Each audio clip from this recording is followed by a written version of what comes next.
Hello and welcome. This is Grant Hughes of Grant Hughes Investigates on YouTube. This channel evaluates all aspects of true crime. As you are aware, videos and live streams in this genre often discuss elements of crime that may be disturbing to some viewers. If necessary, take the precautions needed to avoid these feelings. Factual information related to cases is the key to fostering rational true crime discussions. Fortunately, you will find that here. Please hit the like button only once, share the video, and subscribe if you like my content. Thank you very much for watching.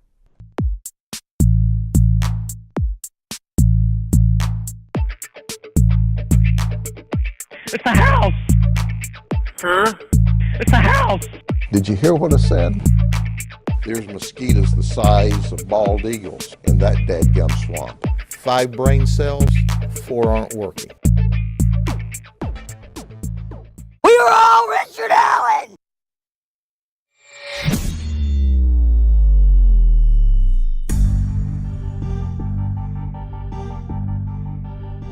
What's going on, freaks? Still no picture of the dogs. Got painting going on.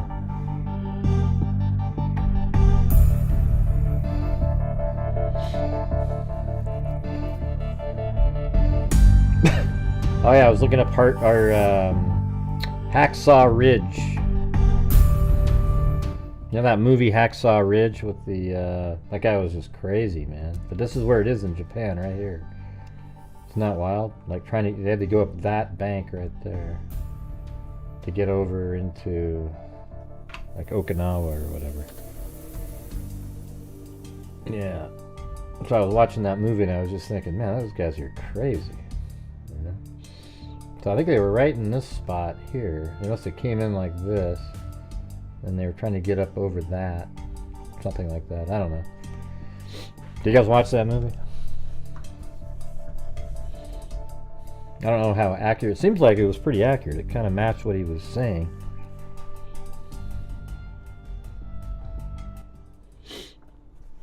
Yeah, Desmond Doss, yeah.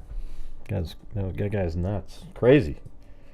He was the bravest person of all of them. He never even touched never used a weapon. He did use it one time apparently to make some sort of a thing to carry the sergeant out of there. Yeah, I've watched it a couple times. I always catch parts of it, so I watched most of it yesterday. Yeah, it looks like we're gonna have another one of those slow nights. 96 people. Yeah, who the hell knows, man? What's going on tonight? The breakdown of the Karen Reed case. Let's see. Yeah, it was pretty accurate. I'm sure they always take liberties in most movies, but you know, when you read through it, it sounds pretty similar to what you saw. Probably worse in real life.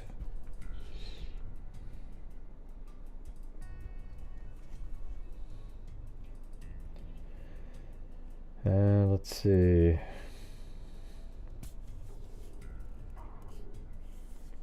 Yeah, I was just kind of going back and looking at some of the old. It's kind of interesting when you go back and look at some of like Daily Mail, for example, from right at the beginning. You know, the 14th, 15th, you know, I have the 14th, 15th, 17th, 18th, 21st. Back then, all these different, Daily Mail articles with different stories and different pictures. What happened? Hi, freaks. How about another big night of... Yeah, well, I hope so. You never know. Yeah, it's... what happened? Loved it, but it's been a long time. Great story. It's awesome. Yeah, I do this on trials I watch. Sometimes it's the most accurate. Well, it was weird to see, yesterday we pulled up that one article and it was way more accurate. Which part, Cheryl? What do you want me to spare you guys on? Or maybe I need to put it on not top chat.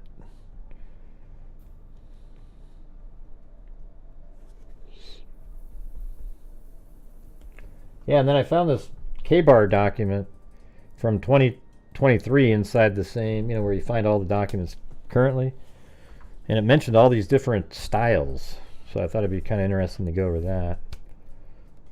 And then also we have the all the stuff we've been talking about. Oh yeah, I'm not doing Karen Reed. Oh, okay. You guys are behind. Yeah. I don't know. Yeah, like Vinny messaged, or I was messaging with Vinny today, and he said, "Wow, finally the Karen Reed case is over. Now maybe we can do, because I wasn't covering Karen Reed, but it's like that whole time. It's crazy. No, it's not going to get delayed, Roger. Didn't you hear yesterday?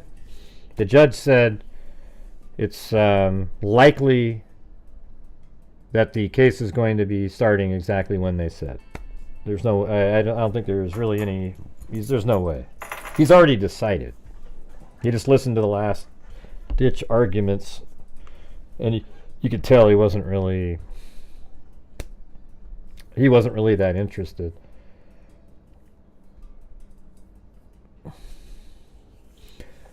Well, you guys are just way behind in the chat, because I mentioned Karen Reed about 5 minutes ago. That's it. So I didn't know what that meant. Spare us. When you type spare us, that was like literally 3 or 4 minutes, because there was a huge delay on when I'm streaming for some reason these days. Like at least 2 minutes, probably. So I was already on to something else. Vinny there, he was working hard. Yeah, he was always doing, live shots and everything.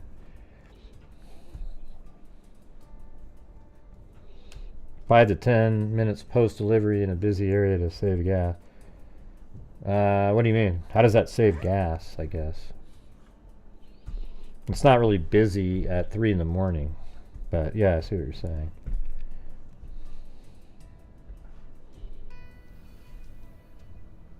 No, I always know what you're talking about, Cindy. Let's see. Hey, Gray, any Python talk tonight? No. Absolutely not. People probably had bad dreams about Python after last night's show. Oh, you don't have to say sorry.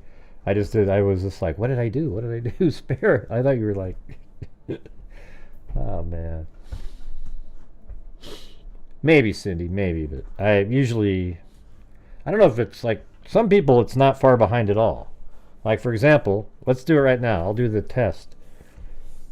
I'm going to count to 3, and then right when I'm about to say 3, somebody else type in 3, and then you'll get the timing of it, right? So right when, just time it out. Like if I go 1, 2, boom, you would type in 3, just as I'm about to say it, and then I'll tell you how long it took for me to actually see it, okay? So 1, 2, 3.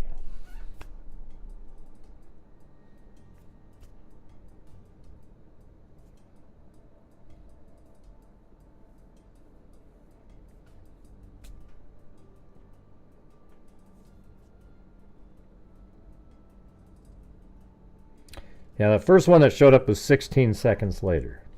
That's a long time. Yeah, so a lot of people are later than that, but that's a long time, 16 or 17 seconds, You're already on to other things in that amount of time. And then it seems like later in the show it gets farther and farther behind. But hey guys, we're currently at 0 on this show, so if you have the ability to help support the channel, that'd be great. We are now 2/3 of the way through the month, and just trying to keep things rolling along. We're so far behind. We had 4 days this month that were so bad that, even good days like yesterday, we're still behind a normal month. So if you guys have the ability to, that'd be great. Thank you. You gonna read my mind and be right next time? All right.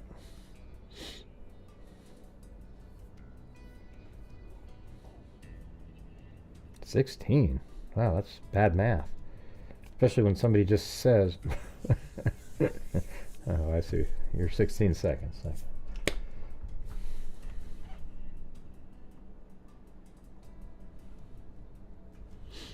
Yeah, so this one, this is one of the ones from way back in. People are in shock. On the 14th. And I just want to, like, there's different. And the Moscow Police Department is road where and police are giving no answer. So it's so crazy. Like, this is the same day as they're discovered. No, the next day after they were discovered. This is the 14th. Hey, thanks, Millennial. Oh, and Cheryl Murad. With the cat eye. Thank you. All right, here we go. Let's see what we can. So that's the house, right? And I'm just kind of like looking at some of these pictures. It's crazy. You know, it's just weird sometimes. So this is a great angle, this shot right here, of where the Doordash would be, right? See, I could see. So we have to look at it like this. That car, that car, that car, and this one. All four of these, I believe. I don't think this one, I don't know if that's one of their cars too, but at least these four were parked right exactly where they are when the Doordash driver got there. Thanks, Roger Sellers. See that? So where you're seeing these vehicles right here, that is exactly where they were when the Doordash pulled in. So that the Doordash would likely pull in just kind of like if you took this car and slid it over, you know, halfway between, and then Koberger, when he came down, probably came down. You see a little bit of that maroon car here. He was probably on this side facing the wrong way. Oh, jeez. Just sneezed.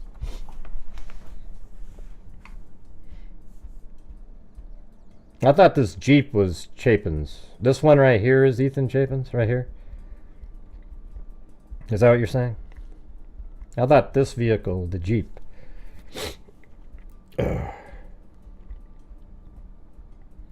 Oh, he was one of the kids that showed up afterwards. Okay. I thought the red Jeep here was Ethan Chapin. I don't know, but anyways, that's how it was.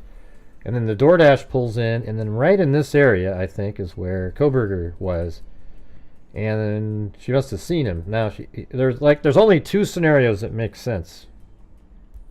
All right. Now the national media is currently now finally picking up on the Doordash story. Don't you? You guys always find that weird, how they're always so far behind everybody. Let's see.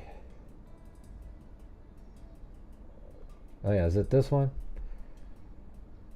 Yeah, so this is the Idaho Statesman here. Now you can't read it because it wants you to pay, but they sort of make a mistake because they have this play button and then it plays all of the text that you can't see. I mean, I'd rather listen to it, to be honest. So you want to hear what the Idaho Statesman said regarding this Doordash driver? Let's go. I want to... Well, not that one's right here. Doordash driver in Koberger case expects to testify at trial. She saw Brian. A Moscow woman who said she worked for Doordash food delivery service expects to testify at Brian Koberger's upcoming murder trial that she brought an order to one of the victims in the University of Idaho student homicides and saw the suspect. The 44-year-old woman told police following a traffic stop last year in Pullman, Washington, that she delivered food to the home at 1122 King Road in Moscow moments before the four undergraduates were stabbed to death early in the morning on November 13, 2022. She also told an officer with the Pullman Police Department that she may be called to the stand in the high-profile trial, according to video of the conversation and body camera footage posted to YouTube. Now I have to testify in the big murder case, too, the woman said, and clarified it as the incident that involved the young college women in Moscow. I'm the Doordash driver. I saw Brian. I parked right next to him, she added. The Idaho Statesman is not naming the woman, who hasn't widely identified herself as the Doordash driver. Koberger, 30, is charged with killing the four U of I students at the off-campus home. The victims were seniors Madison Mogan and Kaylee Gonsalves, both 21, junior Oksana Kernodle, 20, and freshman Ethan Chapin, 20. Kernodle received a DoorDash order at approximately 4 a.m. November 13th, police said in the probable cause affidavit. More recently, prosecutors said the 4 homicides happened within a 13-minute window between... Yeah, I've been saying that for... How long have I been saying the homicides took place in a 13-minute window? I would say 2 years. I mean, it's like I've had this dialed in the entire time. It's weird how like people had to wait and get the information, but it's... Once you know that the 1330 Linda Lane footage is real, you can immediately eliminate the first 7 minutes of the 4 o'clock hour. Hey, thanks, Sarah67. I don't know what you're saying, Roger. When you say she has a bad past.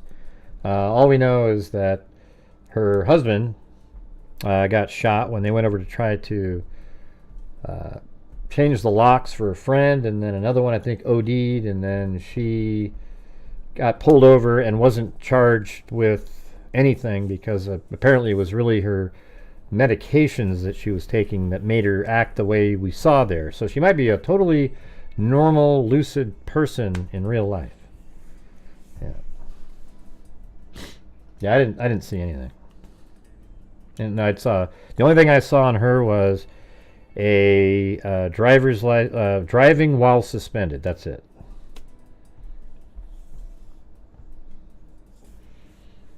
Yeah, I don't. When you say drugs, I don't see any evidence of like massive drugs over and over and over again. I wouldn't be shocked or anything, but.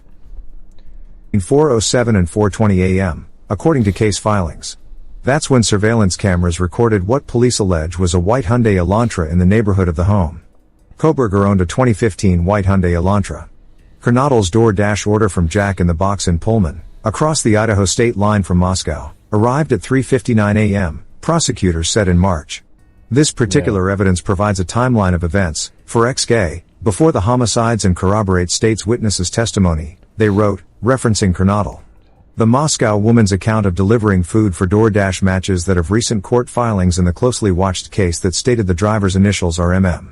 In addition, a private investigator who worked on behalf of Gonsalves' parents told them that the DoorDash driver was female. Steve Gonsalves, the victim's father, told the Statesman in a text message Monday. In March, Koberger's defense submitted a legal brief that said an expert witness for the prosecution will testify that their client had no connection to the residents of the home, including the 4 victims, nor the DoorDash driver, among others affiliated with the case. Police search warrant returns from DoorDash contain photographs, a list of deliveries to 1122 King Road that date back to 2019, and also a spreadsheet of communication between the person ordering the food and the DoorDash. See, do you guys remember any of that? I don't remember a spreadsheet. Like, this thing here, I haven't seen this. Submitted a legal brief that said an expert witness for the prosecution will testify that their client had no connection to the residents of the home, including the 4 victims, nor the DoorDash driver, among others affiliated with the case. Police search warrant returns from DoorDash contain photographs, a list of deliveries to 1122 King Road that I don't remember seeing a list of deliveries. Date back to 2019, and also a spreadsheet of communication between the person ordering the food and the DoorDash driver. You guys remember any of that? I don't remember any of that information right there. The defense detailed in another filing.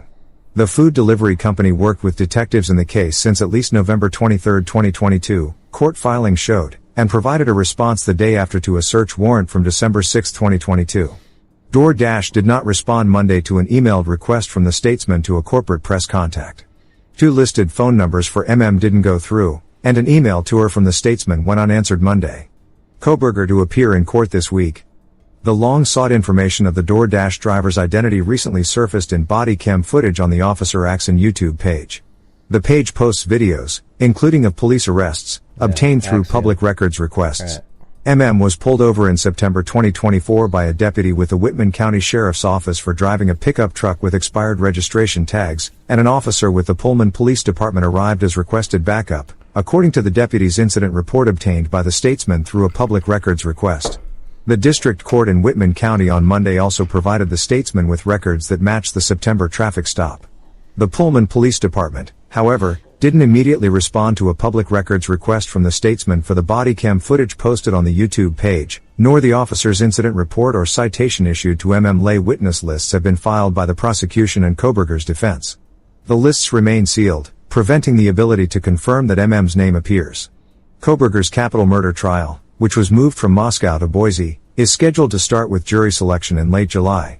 Prosecutors intend to seek the death penalty if jurors find him guilty. Koberger's defense last week appeared to follow up on Judge Stephen Hippler's invitation to request appointment of a special prosecutor to investigate evidence leaks in the case, which may have violated the court's gag order. Previously unreleased information about Koberger and the homicide investigation aired in an episode of NBC's Dateline last month. A public hearing is... Yeah, so anyways, that was pretty interesting, that one part about the, sort of a spreadsheet of the communications between probably Xana Kernodle and the Doordash driver, MM. Isn't that weird? One of the things I thought was crazy is, let's see, I think is it this video? No, not that one. Maybe this one. So this is on like Law and Crime here, I think. Hold on. Yeah, Law and Crime, and then like 9 minutes in, this guy here, let's see. Saying the same exact thing. Yeah, no, that's true. And it makes me wonder, let's say she does testify, okay? Let's say she is a key witness in this case. What did she see? I mean, see, that's the interesting part right there, that part. Like, yeah, what did she actually see? There's only two possibilities. That when she got there right around, like, maybe she got there at 3:58, but she stayed there till 4:08 or something, another 7 or 8 minutes after she delivered it, and then she could have seen him get out of the car. I really doubt that she was still there at 4:20. What did she see? I mean, that idea of being at the house, for her to say the Doordash when we believe there was evidence of a delivery, so this is somebody who knew about the case, right? Either she's making it up, or if she's telling the truth, she is that driver. What did she see about, she saw Koberger? Yeah, I mean, that is huge in terms of... So now this guy makes a comment, I just don't know what he's talking about. Hold on, look. Of testimony in this case, and IDing him at the crime scene. The other issue... Now this thing right here, the other issue, what is he talking about? Watch. That I would want to explore if I was the defense in this case is, let's say, for instance, she is the Doordash driver. But let's say she never disclosed that to the police until she was pulled over for a DUI. No, that isn't how it worked. The police have known exactly who this Doordash driver is. It even says it, I believe, in the probable cause that they've communicated, or one of the documents around that time, that they communicated with her. They know who she is. She didn't come forward sort of, in the back behind the scenes in a body camera footage. You know what I mean? So it's like, man, you're trying to, it sort of makes her look crappy. Why? And those are the kind of things that I would want to explore with this witness in the background. Why wasn't this immediately reported to the police? Why don't we know about it until we see... It was reported immediately to the police. They've known who this was since day one. When they went in the kitchen, found the Doordash. Oh yeah, probably got her phone and looked at it. They've known about this person. This video online. This is just a body camera footage. And by the way, Officer Axon here. See right up here in the upper right hand corner? You see how it says Axon Flex 2? They all say that. Almost every time you see body camera, it says that.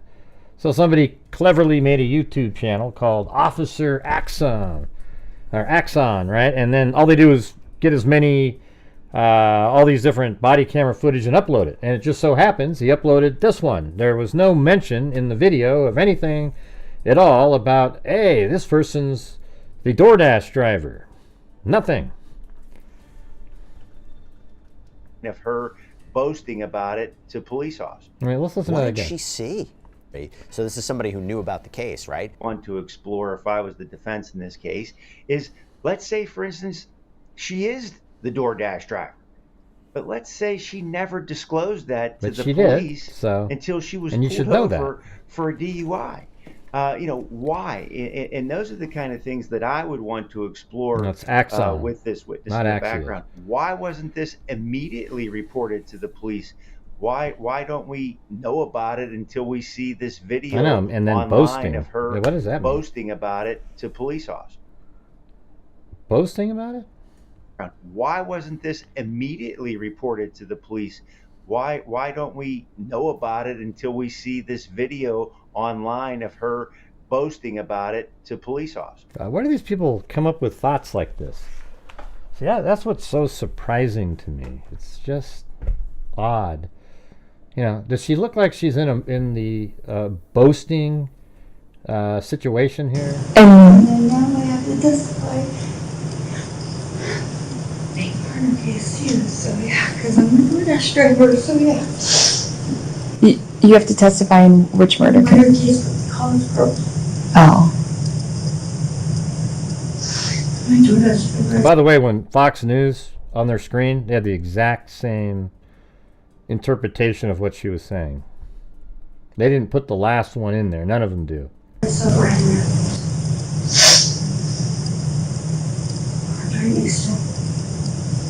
And then none of them put this part in. Car accidents, rapes, abuse.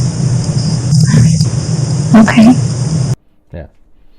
None of them put that in there. But hey, guys, we're having a massive lull again. We started off, we were trying to make some progress, and we're still at the same numbers. We have 0 new channel members. We're still stuck at 1/4 of the nightly goal.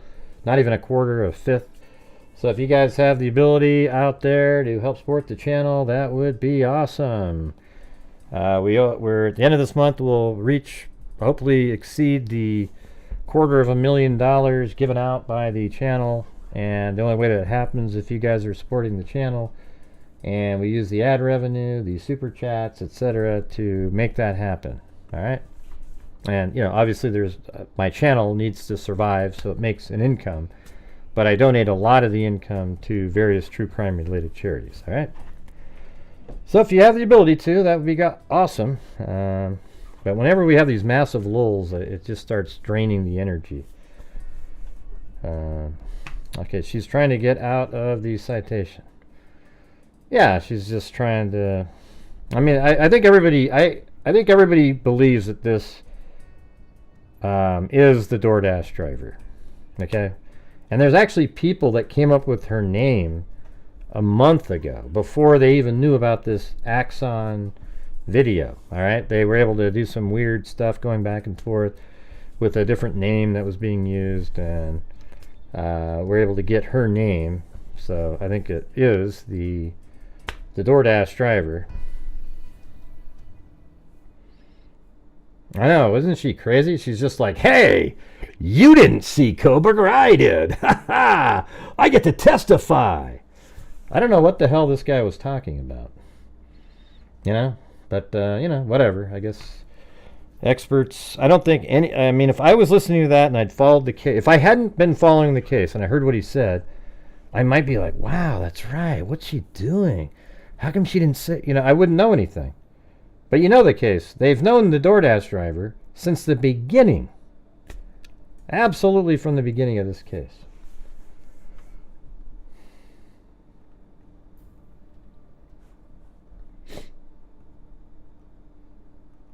Anyways, we were just kind of looking at some of this old stuff. Information has those in the area asking questions. Until we have the details of sort of what caused the police to think it was a homicide, then I'm still not in Memorial is here since I've been here, but not this is something completely different. Frank Chen also lives nearby, a recent U of I Hey, graduate thank with you, a new Mega Mama. outlook on life through these tragic deaths. Like, make sure to just kind of live your life as much as you can, because you never really know how much time you have left. As days pass, the investigation is intensifying to find a killer with 4 students dead. Jeez, the way she said dead there, like it. Let's see what this one is. And these are all really old. I mean, these are from back. Sunday marks 1 week since If they had any suspects in the case, he didn't answer. He just went inside. So people are saying that there's video out there that actually shows the DoorDash driver being walked around and shown things. Is that something that anybody else knows about? Like, I think that would be incredibly interesting to see where the DoorDash driver was standing and pointing, etc., to give us a clue. Now, I don't know if that's true or not, but people say that they've seen these things. Yes, she will be made a witness, yeah. But today we're learning the 911 call was not made by any of the... Oh, yeah, listen to this, listen to this, listen to this. Today we're learning the 911 call was not made by any of the 2 surviving roommates, but an unknown third party. That's just absolutely untrue. Remember yesterday we even found the... what do you call it? I don't even know what it was. I wish I had saved it. It was some really early on, and they absolutely reported it accurately. This person here, this is CBS Weekend News. They say that, oh yeah, none of the roommates made the 911 call. It was some other person. What are you talking about? It was made with Bethany Funk's phone, and she's actually the first person to talk on it.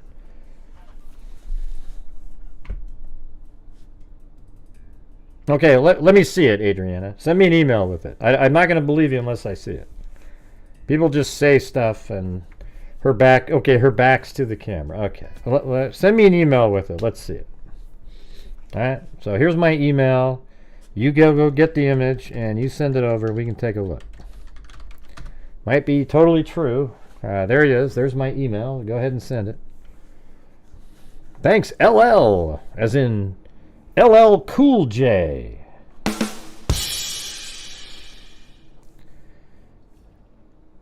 That's just weird, isn't it? We did speak to neighbors who were here the night of the attack and have raised any suspicions on its own. In a Facebook post, the Moscow County not considered suspects, but they are no longer in this. I've noticed that there's all these other views that you don't really see too often. You know, like here's downstairs into the kitchen, a totally different low angle coming in. There's the that table that had those beer cups on it from another shot that we see.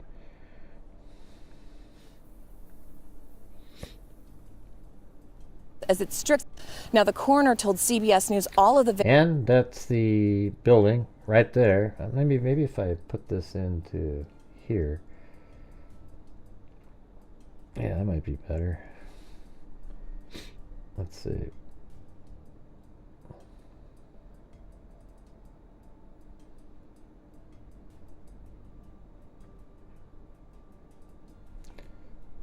Yeah, that's the camera right there. That's the camera that caught everything, and it's still there right then. I think they removed it later. I don't know if that was one of the people living there's camera. Something like that. So we got that one. Let's see what this one has in it. Okay, that's that one.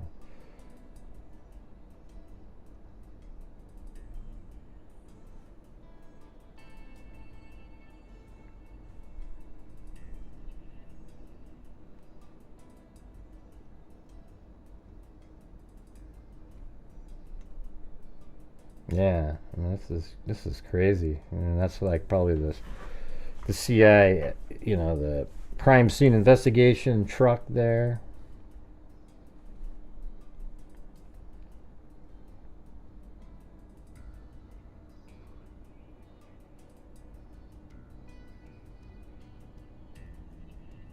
Responding to a call of an unconscious person. I mean, that's accurate. Hold on, let's put this. Has identified the 4 students found dead in an off-campus home. They have been identified as 20-year-old Ethan Chapin, 21-year-old Madison Mogan, 20-year-old Zaina Kernadal, and 21-year-old Kaylee Goncalves. They only got one name correct out of that whole thing. The cause of death for all of them is still unknown. The discovery was made by officers responding to a call of an unconscious person. According to a press release from Moscow PD, that whole thing about who did the 911 call, That was something created by law enforcement that made people confused. They kept saying weird stuff and answering strangely, and I would actually blame them for a lot of the hate that, you know, I guess Bethany Funk and Dylan Mortensen get. Yeah, because they were talking about, yeah, I know that is weird. Like, why, you know, I remember that one guy being, you know, the main guy right there being interviewed, and they said, well, who made the 911 call? Why, you know, who did it? Why didn't one of the girls? He goes, I don't know, we're still looking into it. What? Why'd you do that? You guys know who was on the 911 call. You've heard the damn thing. You heard the 911 call the first night. You know that it was Bethany Funk, and it was her phone, and then Dylan Mortensen came on, and then, yes, another neighbor got on, and then there was actually 4 different people who got on that call. Okay, but Bethany Funk and Dylan spoke. I would say Dylan spoke the most. She was on there more than anybody. So it's just so disingenuous for them to have done that to them. It sucks. Investigated as a homicide. Currently, nobody is in custody. Yeah, so anyways, there's those.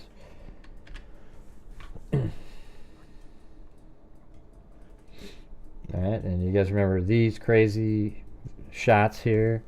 The exclusive 4 University of Idaho students were left to bleed out in brutal targeted stabbing. And this is only on November 15th, 2 days later. There was so much blood that it oozed through the walls of the 3-story house near the University of Idaho campus.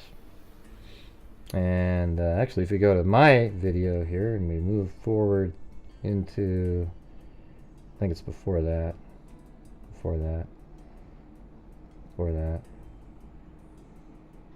actually that one's probably not bad.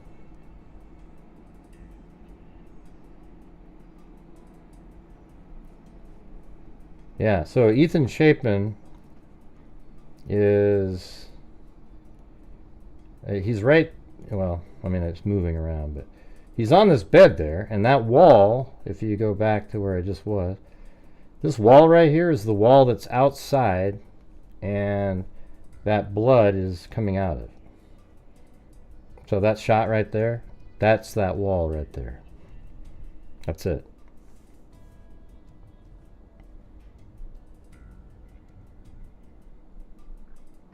And then I didn't know all this stuff, man. It sounds like they collected the contents of trash cans close to the home as part of the search for the edged weapon. Yeah, it's sort of interesting. I mean, if they're already checking that, how did that one YouTuber find a glove? Maybe it got dropped out by one of the people. I mean, look at these guys here. They're wearing gloves, right? Maybe that's what was on the ground there. I mean, it just seems like it, now that we know, okay, they've been emptying all the garbage cans, etc. And, you know, in my 360-degree videos, you can see the same spots. Like in this one. See, that's the deck right there.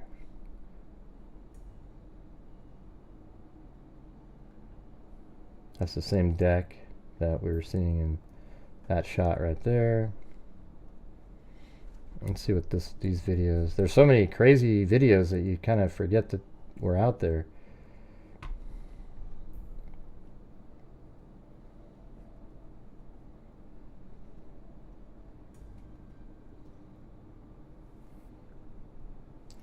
All right, guys, massive lull again. Massive lull, starting to fade. All right, so all these dumpsters they were looking through.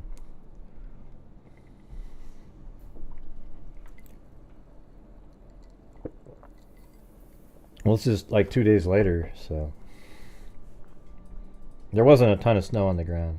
Just a little bit. See how there's snow right there? It snowed the next day, I think.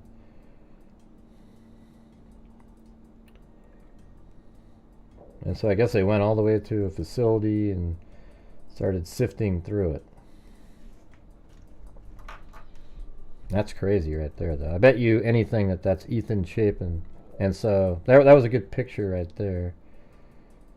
Watch right here. It's the wall right to the left there. You can't see it because it was perfectly lined up with the building.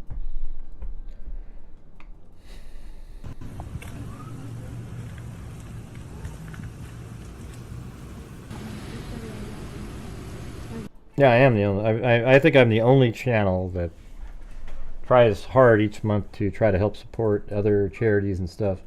And you guys are the ones that make it happen. So we're having one of those really slow starts of a show again. So if you guys could please just get the new memberships for people, or do some super chats, whatever it is. But we're currently still only at a third, not even at a third yet. So I don't know what to tell you. I kind of have to say the same thing on a nightly basis.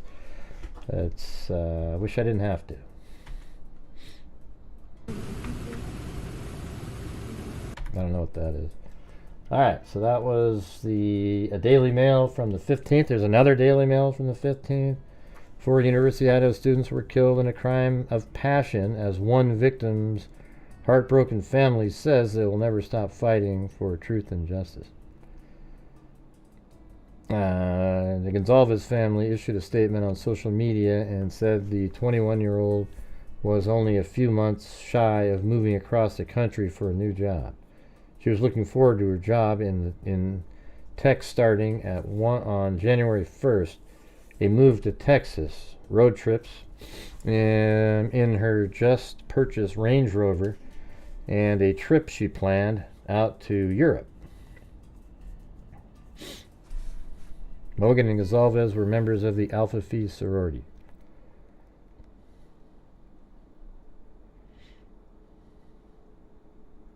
Okay, well, you didn't. I mean, if you've already sent in super chats, I'm not asking you to do it again. I'm not sure what you're talking about, Roger. Yeah.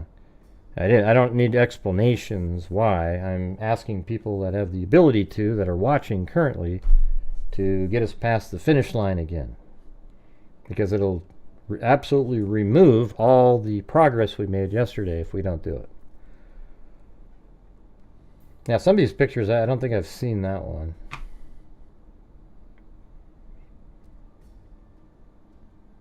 That's Kaylee's parents. One of the most painful experiences has to be to sum up an entire person in a paragraph. Who they were and what they loved and what they wanted in life. Our sister can't be packaged up in a box with a neat bow, and shame on anyone who would expect that. Kaylee was, is, and always will be our defender and protector. She is she's tough and fair, the ultimate middle child. She did absolutely everything she set her mind to. She didn't hold back on love, fights, or life. Kaylee was the ultimate go-getter and constantly wanted an adventure. Man, nothing happened, even after I just said all that. See, that's when it gets really depressing in here, you guys. We gotta, man. She's never stops fighting for us and demanding the truth and justice. I guess she was into true crime a little bit. Let's see what these videos are. I want to see the picture that somebody says that the Doordash driver on the scene. If you eliminate everything else that may have gone on, it could be. Because thanks, American lady. Burglary, there was no robbery. There was no hostage taking. There was no nothing. Just a crime and gone. Is that the police told you?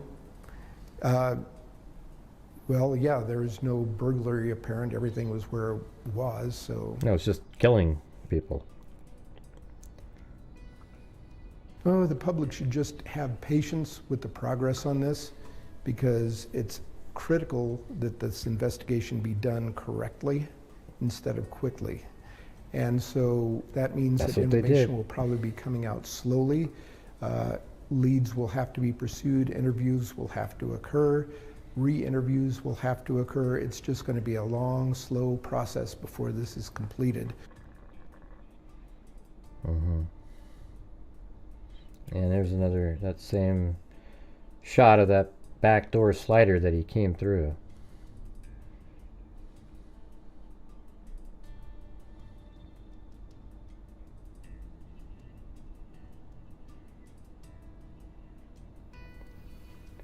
Santa and Ethan. And that's Matt. I haven't seen a lot of these. I haven't seen. It's weird how these pictures show up on randomly. Madison and Kaylee there. This is probably, looks like they're quite a bit younger in that one.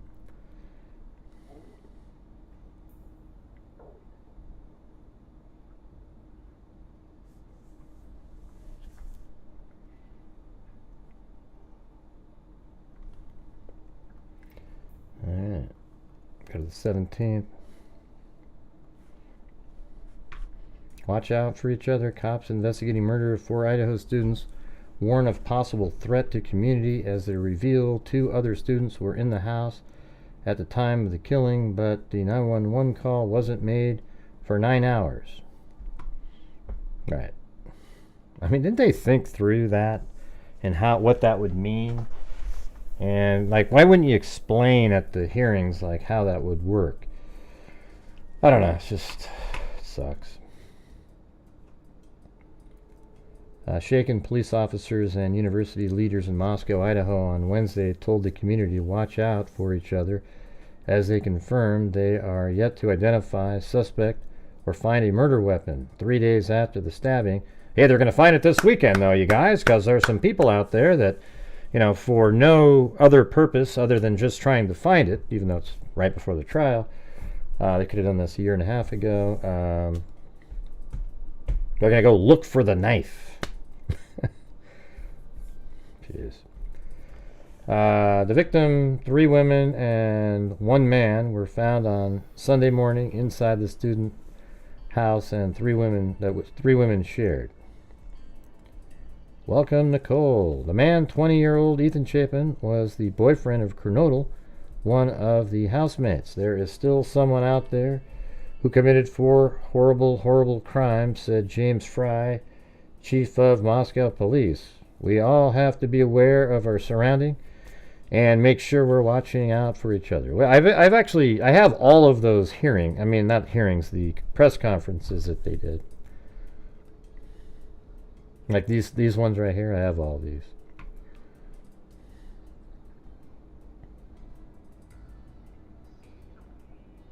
There was no sign of forced entry.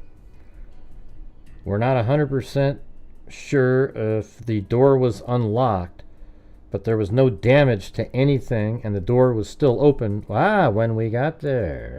That's something that people don't really talk about too much, but there it is. When they got there, the door was open, adding they did not believe any property was stolen. And so if you notice, they used chairs to lock it. That means it probably didn't lock. No, they didn't get a new tip, Joanne. They're trying to get some publicity and that kind of thing. Yeah, they didn't have any tip or anything like that. We're looking at everyone, said Fry. Every tip, every lead. There's no one we're not going to talk to.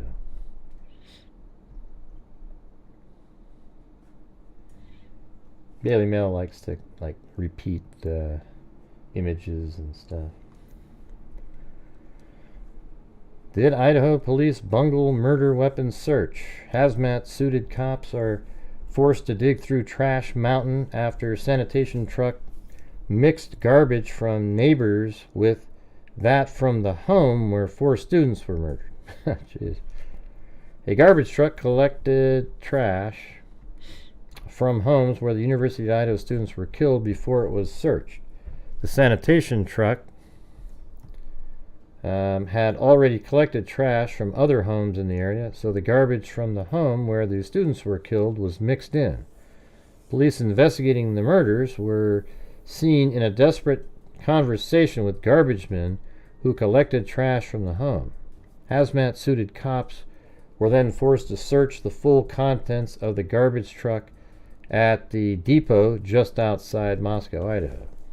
Didn't seem like it was I mean, that's a lot, but it's not like an insane amount of garbage. It's not like it made it all the way out to the dump and you had to dig around, etc.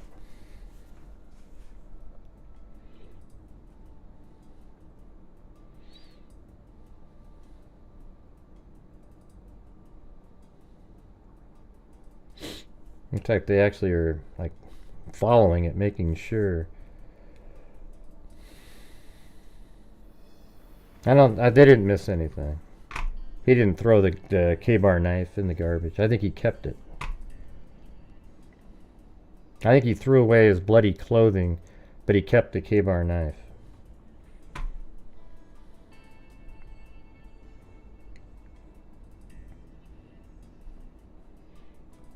Alright.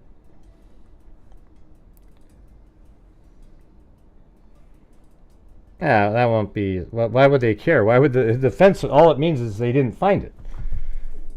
You know? I don't think it helps the defense at all. Saying that the garbage collectors mixed in the garbage, therefore you didn't find it. I think it sort of hurts them a little bit. Oh, maybe they would have found it then. I think I would just leave that out if I was the defense. That doesn't make them look incompetent at all.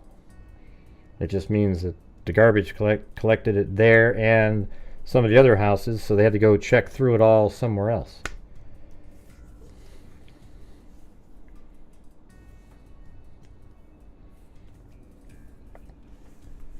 Cops probe whether Idaho killer spied on victims from nearby thicket before striking.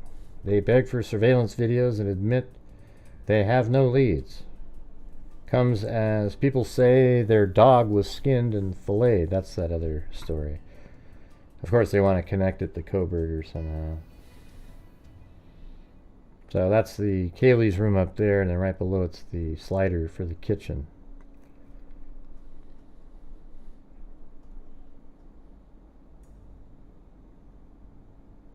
Seems like they all had the good vibe signs around. To say that police in Idaho are baffled tonight might be pleaded in the court. So, were you present for any of it, or you received their results? No, I was there when the autopsies were done. So were you able to determine that the conditions of the bodies when they arrived? Yes, they had multiple stab wounds, and all of them have been ruled murders. All of them had been ruled murders, yes. I don't have to say the obvious, but it is extremely difficult to stab four... Well, this lady right here is the,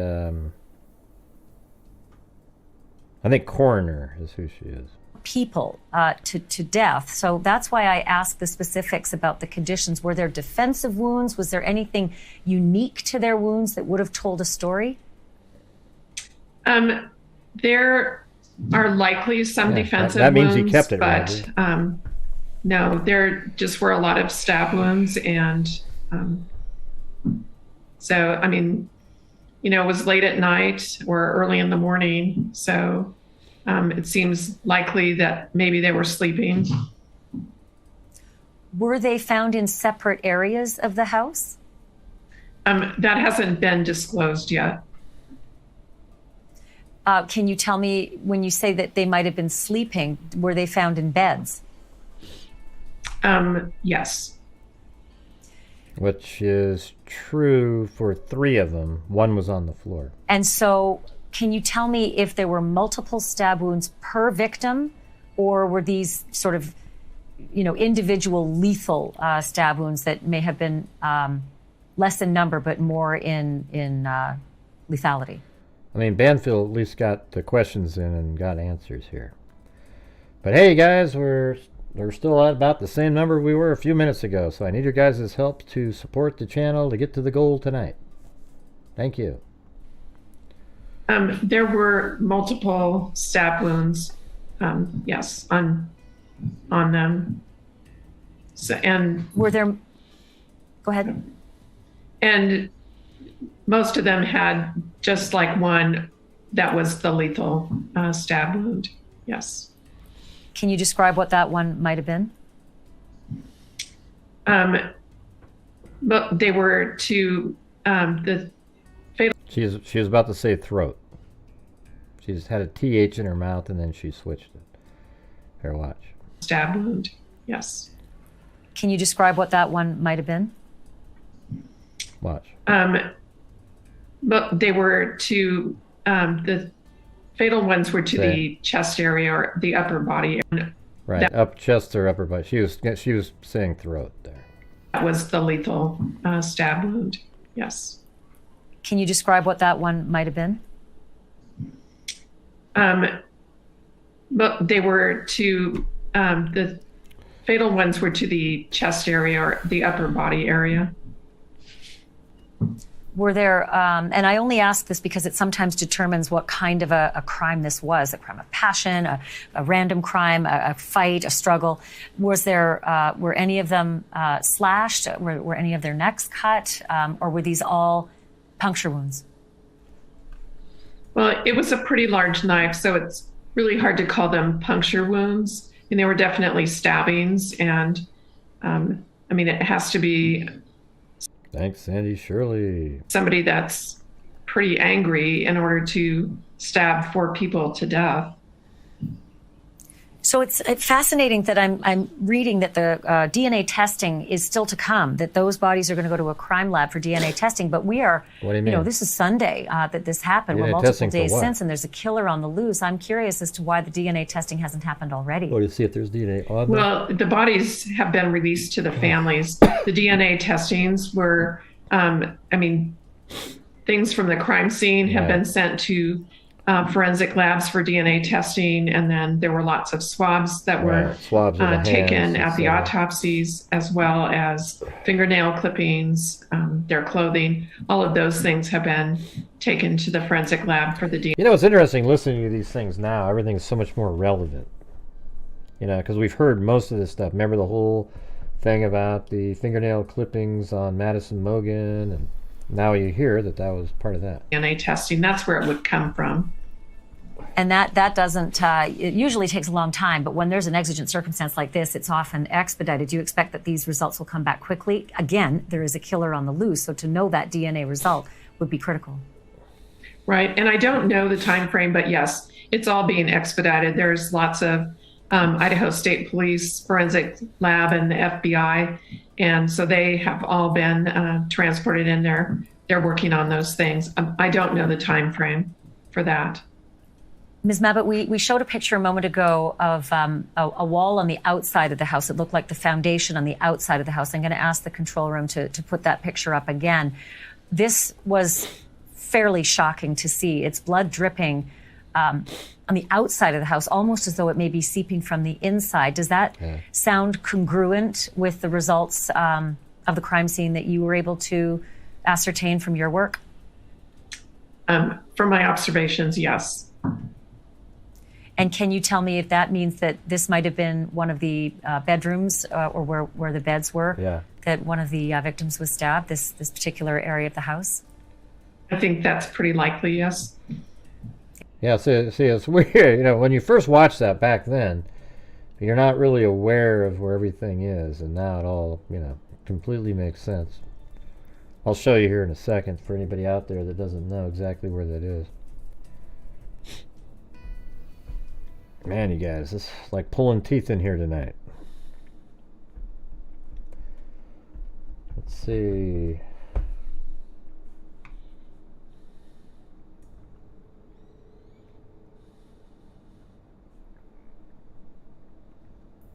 Gotta wait for this to load in. I'll show you.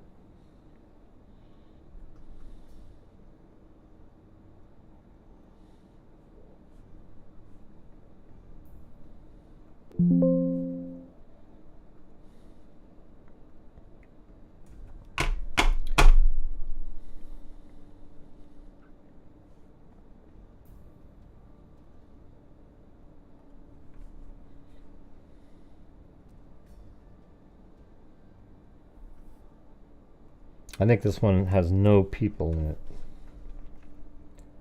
I think I removed all the characters because I was trying to use it for something else.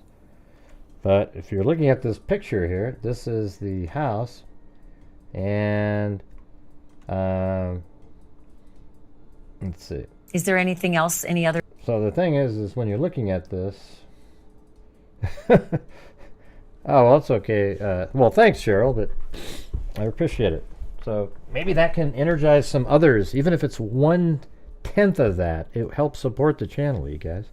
$1, $2, $5. Like I said before, this is our month where we're going to finally reach $250,000 in 5.5 years. That's over 40,000 a year, easy. 45 probably. So that's pretty good. I mean, can you name another YouTube channel that even comes close? Especially one that only has 160,000 subscribers. Yeah, didn't think so. Thank you.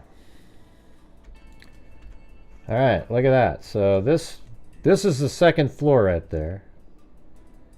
And you know what I could do? Let me just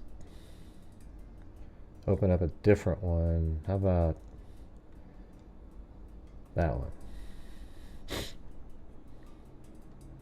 I use 3D Studio Max. This program here cost me almost $1,800 a year to have it. Yeah, so let's see. If you look at this right here, I don't know if you can see it, but see how Ethan Chapin's on that bed right there? See that?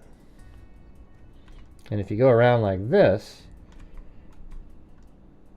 it's like right here is the floor, and where it'd be coming out is right there. So if you turn it into solid walls again, see that?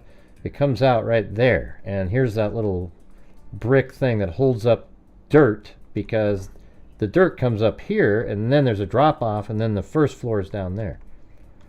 All right, so it's right here is where that blood is coming out. So if you take a look information at, you can go share, back it'll be a little shocking bit, like to that. see. It's blood See that? That's it. dripping on the outside of the house, almost as though it may be seeping from the inside. Does that sound congruent Right with there. the results of the crime scene that you were able to ascertain from your work? From my observations, yes. And can you tell me if that means that this might have been one of the bedrooms or where the beds were, that one of the victims was stabbed, this particular area of the house? Ethan Chapin. I think that's pretty likely, yes. Is there anything else, any other information you can shed on that particular scene? No, it's not. I mean, my job is to deal with the manner and cause of death, and Huh? Almost 2,000 a year, way more than that. What are you talking about? Oh, you mean for 3D Studio Max? Yeah. Yeah, that's the thing. I have a lot of stuff that I have to pay for, and that's why, you know, I make income on YouTube, but I also try to give away and make a difference too. And it's very difficult when you don't have everybody buying in and supporting the channel when they can. that is really being done by the forensics and the crime scene investigators. And everyone does their job differently, but one thing I do know, and that is that when determining manner and cause of death, it's not just the science in the lab, it's also the circumstances at the crime scene. And I'm assuming that you got a pretty voluminous volume of information that you had to go through. Is there anything that stood out in that volume of information that you received that might lead police to say it was a targeted attack? Because that's confounded a lot of us. Right. Yes, I didn't share that same, I don't share that same opinion. Really, I there's 4 people that have all been killed at one scene. Well, I guess now it's on here. It says it's 2010. Did they raise it on me? Holy crap! Out here it says 1850 right there. So I don't know. That's what I felt like I paid that amount. But anyways. And 4 young college students. So all of them were stabbed and all of them were killed. So I'm not sure. I mean, the thing is, this is what I'm telling you tonight. Cheryl's supporting the channel tonight. I appreciate that. But other than her, we're at $36. Does that seem reasonable to you guys? How that is targeted. I mean, it certainly seemed odd to me as well. Can you tell me if there were at least signs of struggle, meaning maybe the first victim was sleeping, but the ensuing noise and confusion may have awakened the others, and they may have come to fruitlessly try to fight off this killer? I think that's one of the things that that law enforcement is looking at. I mean, it's a pretty interesting interview, isn't it? I mean, like when you. I think that's pretty Let me go back likely. a Yes. little bit. Is there anything being done by the forensics and the crime scene investigators? And everyone does their job differently, but one thing I do know, and that is that when determining manner and cause of death, it's not just the science in the lab, it's also the circumstances at the crime scene. And I'm assuming that you got a pretty voluminous volume of information that you had to go through. Is there anything that stood out in that volume of information that you received that might lead police to say it was a targeted attack? Because that's confounded a lot of us. Right. Yes, I didn't share that same. I don't share that same opinion. Well, you're wrong. So really, I there's 4 people. How would you not be able to share that it was? I guess when there's 4 people, it's hard to say targeted. But when you lay it out the way it is now, if you look at Madison Mogen being the target, and that he merely wanted to go in there and kill Madison Mogen quietly and then leave, perhaps leaving the knife sheath there as a calling card. It didn't happen because Kaylee was there unexpectedly and fought back. That created noise that Xana heard, and she came up, and then he chased Xana down, and then it got into the room, and then he killed Xana and Ethan. It's easy to see how it would work like that. Well, that have all been killed. I was on that show not too long ago. One scene.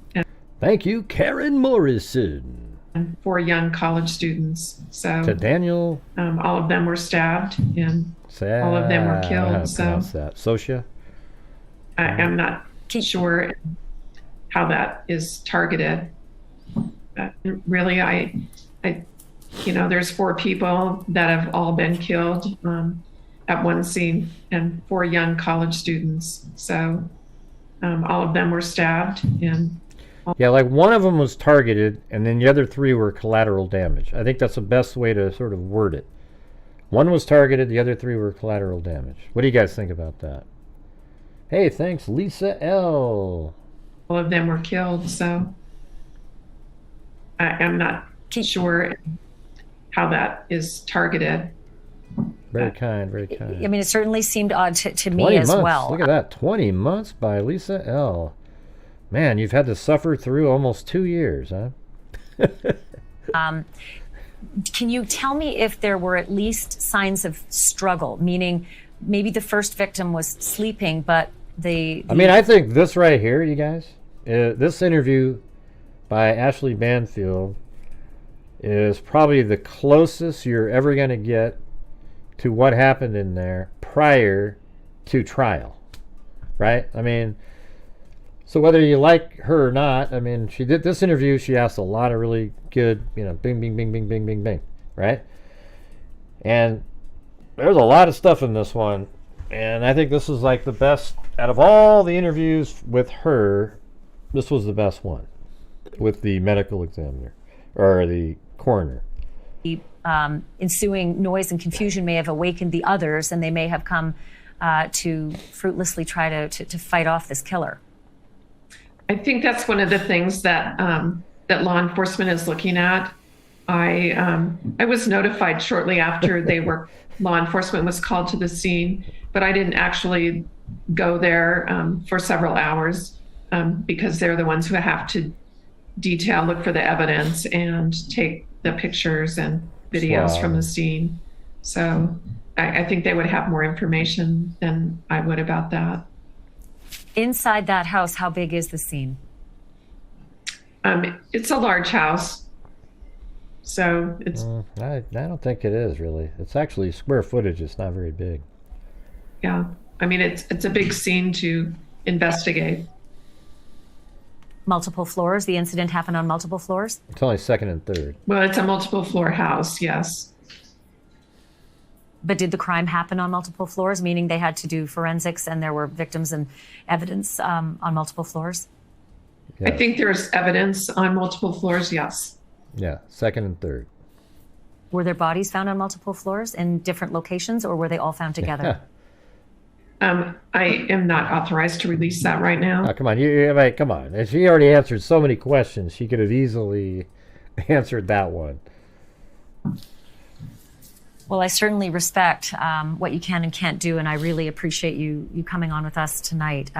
Yeah, so right here, this is where Xana and Ethan, apparently with the new information that we have now, she was found on the floor, probably on that little mat that they had, with their legs towards the door and head towards the wall. And Ethan, I think, was on the bed over here because he wasn't visible from the door. And based on where all that blood is, I think that's probably where it was. Then if we go up here, let me remove that floor as well. Then we had Kaylee and Madison. Kaylee was kind of in the corner, hunched over, and Madison was here. And then there's the K-bar knife sheath on the bed there. So they were both killed up in that room.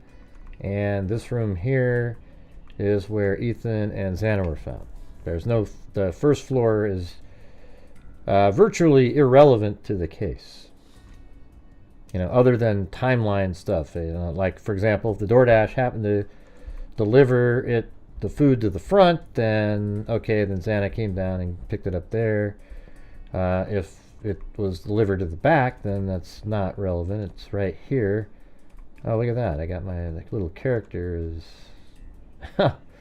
Okay, that's creepy. I just zoomed in. There it is. The bushy eyebrow. I actually used Koberger's texture to put it on there. Like his face.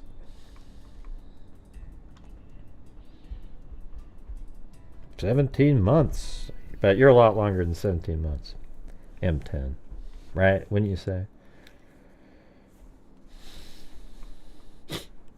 Alright, so we got that.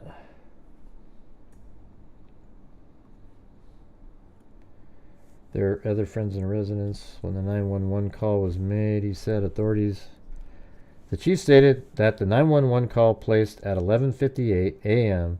was made from the phone of one of the surviving roommates, but did not share who that was. Well, I know, but why did everybody assume it was somebody else? It was made by one of the phones of the surviving roommates. So, Bethany or Dylan Mortensen. And so why not assume that it was them? There were other friends in the residence when the 911 call was made. He said authorities on Sunday said the victims were each stabbed multiple times and that some had defensive wounds. Xana and Kaylee, I believe.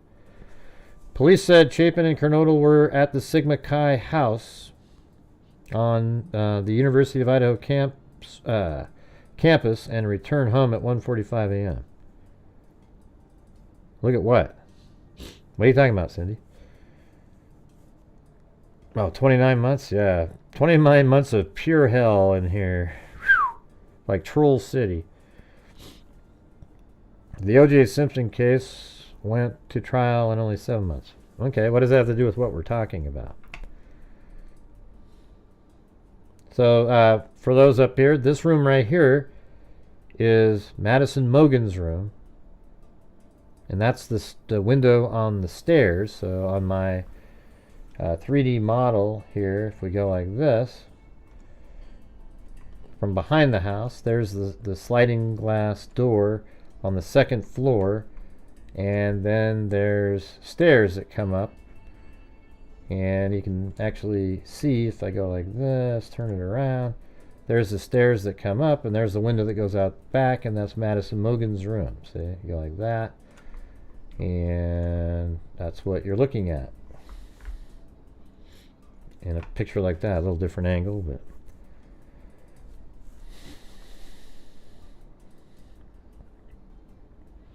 $29 months for Cindy. Man, who knew?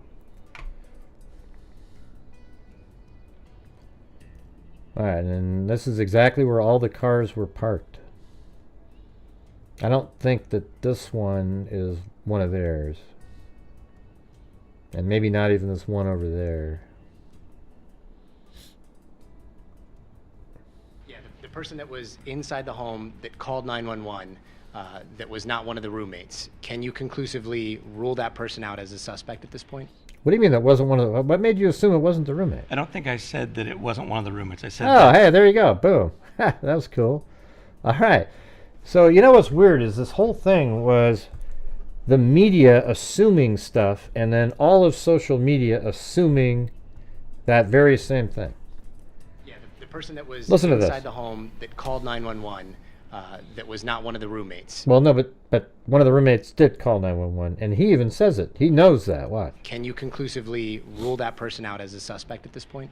I don't think I said that it wasn't one of the roommates. I said that it was used with the roommate's phone. I believe somebody asked if that was the killer, and you said no. No, that's correct. Was there someone there other than the two roommates when police responded to the home? So will you clarify that for me? You're not confirming a roommate called 911, but you used the roommate's phone. So was there someone else at the home other than those two roommates? There was other friends that had arrived. See, this guy sucks. You know, I gotta tell. I mean, I remember watching him. At first, I thought he was cool, but he's terrible. Why not just say yes? One of the roommates called, and there were other people there that also got on the 911 call. What difference does it make to just say that? To clarify that. What's wrong with that? I mean, does anybody know why that's something you wouldn't be able to say up there?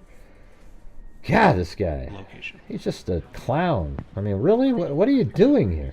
No, that's correct. Was there someone there other than the two roommates Yeah. when police responded to the home? So will you clarify that for me?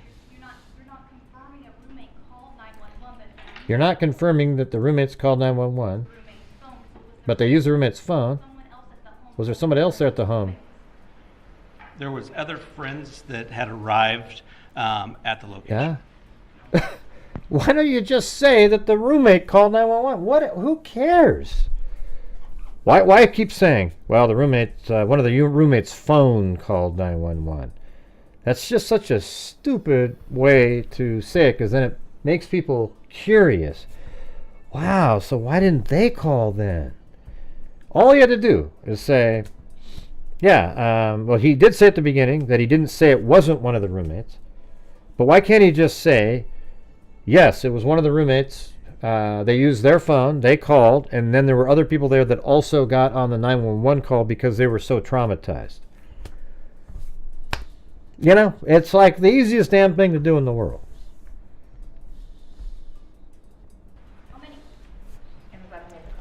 Honestly, I'm not quite sure at this time, to be quite honest. Do you guys have any idea if the killer's still within the community, or are you looking outside the community for the killer in terms of their physical location? We are looking everywhere that evidence would lead us. God, that's so dumb. I can't say if the person's here. I can't say what community the person's in. We're utilizing every resource we can to make that location of that individual. I know you did, and part of that is the safety of our community is paramount, and that's why we brought in the resource that we brought in to keep our community as safe as we can. Being so close to the border, does that make it kind of automatically an interstate investigation? Can you comment on that? I cannot comment on that. I'm not even aware. If you look in Washington at all, I guess, for... We're looking everywhere. I'm going to take two more questions. Do you still believe this attack was done by one perpetrator? And if so, how does one individual kill 4 people at night and not wake up the other 2 roommates? But who said that the other 2 roommates weren't awake? I mean, at that time, see what I mean? Like, they're just assuming this stuff, right? Because the probable cause obviously wasn't out yet, because they hadn't arrested Koberger for like another 40 days or so. But people are like, well, how did it not wake up the other roommates? Well, it did. They were awake the whole time. We continue to look at all avenues of that investigation. I cannot disclose any of that information. I don't even know that information at this point in time, and that's why we're continuing. How do you not know that information? To investigate. You don't know how this happened without the other 2 roommates hearing it or waking up or noticing? We do not. One more question. Yeah, But you do, because you know that they were awake. You knew from the get-go that Dylan Mortensen was awake and that Bethany Funk were awake the whole time. So isn't it sort of interesting to listen to them after the fact? We know that they're making stuff up in these press conferences. They're not telling us the truth. Fry is his name. Chief Fry, he knows for certain in this interview that Dylan Mortensen and Bethany Funk were awake. Right? Do you have any, does anybody out there not believe he knew that? I mean, that's crazy. They interviewed her the first day. They all knew that she was awake and she heard sounds and she saw somebody and had bushy eyebrows by the time this was out. Absolute liar. All right, you guys, we made it to about 60% of the goal. So if you're out there and you have the ability to help support the Gray Hughes Investigates YouTube channel, I try to, if I sound like a used car salesman, maybe it'll work. But if you guys can help support the channel, that'd be awesome. Thanks. Hi, Angela Palermo, Idaho Statesman. We should go back through and listen to these press conferences again in the future. What do you guys think about, like, tomorrow? I want to hear them all and then listen and go, wow, look at the stuff we know now, and you knew that then, but you didn't say anything. In the press release yesterday, you confirmed that the victims were found on the second and third floors of the home. Can you say which of the victims were found where? I'm not going to go ahead and disclose that information. They were found on the second and third floor. So he did say that. That's true. And that's as far as we're going to go with that part of the investigation, too, because all those key pieces. Yeah, but let me ask you, but how would it hurt if you said, yeah, Kaylee and Madison were both found in Madison's room, and Ethan and Xana were found in Xana's room? How does that affect the investigation? How does that affect anything? My DJ voice? Okay, let me see. Will I get super chats if I... Let's do it. We'll do the art bell. Is that going to work? If I pull off the art bell music, is that going to do it? All right, here we go.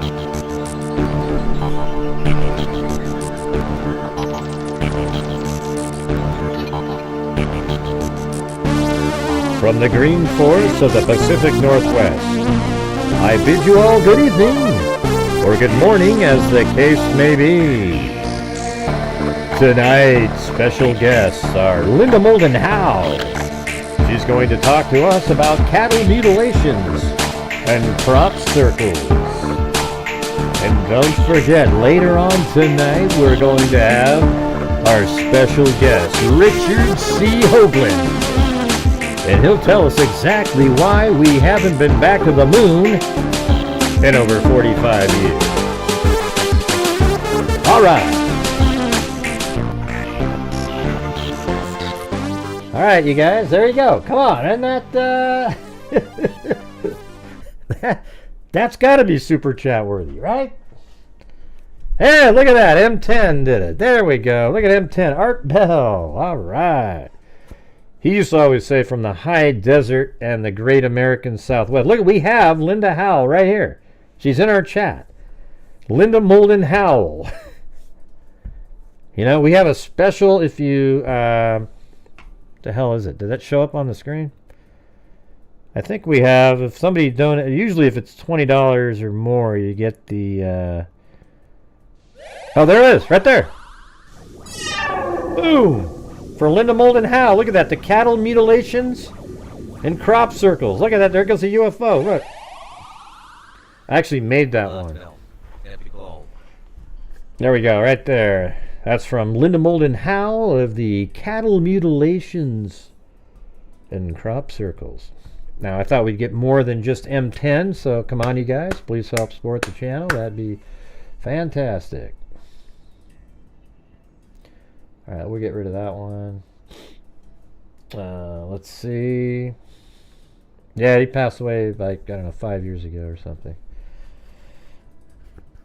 He started up again. He's just started to do it again, and something happened. From the Kingdom of Nye. Yeah, he'd always say, From the high desert in the great American Southwest, I bid you all good evening, or good morning, as the case may be. But then that deep voice would come on, and I think his name was like, from the kingdom of Nye. Remember that guy?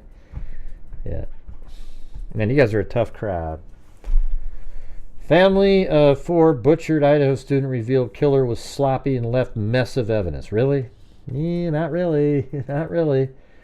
Yeah, he left DNA on a knife sheath, just a little tiny bit on a snap, and other than that, you know, I mean, if you consider the footprint, maybe, but other than that, there's like nothing. Or maybe there's more. Hopefully, I think George Norrie sucks. He's terrible.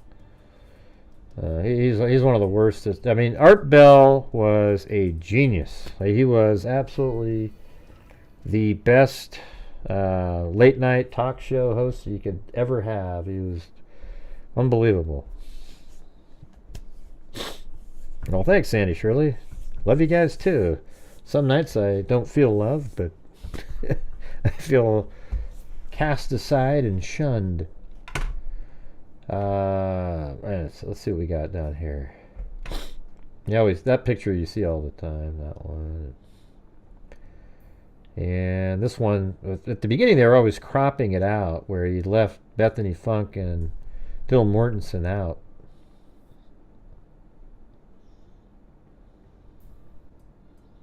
And here's another picture again. Oh yeah, and that's her boyfriend, Jack. Oh, they were sort of broken up at the time, but like they'd been sweethearts since they were younger. I mean, he was sort of an interesting guy at the very beginning, but then they ruled him out. They didn't rule him out for a long time, though. And even Gonzalez kept saying that they were looking into him, because there was a multitude of phone calls. I do have it on my timeline. It's pretty interesting. Where is that? I think it's like 240 something. Oh yeah, no, 252. Madison calls Jack. I guess it's up here. So at 2:44, Kaylee calls Jack for the 6th time. So I guess right up here at 2. Well, I mean, that's when she'd already called him for the 6th time at 2:44, and then Madison begins calling Jack at 2:44, and then Madison calls Jack for the 3rd time at 2:52, and then Kaylee calls Jack the final time at 2:52, and then Madison calls Bethany Funk at 2:53. Maybe she was going to say, hey, Bethany, why don't you try calling Jack? You know? Yeah, only M10 rewarded the Art Bell imitation. Man, you guys.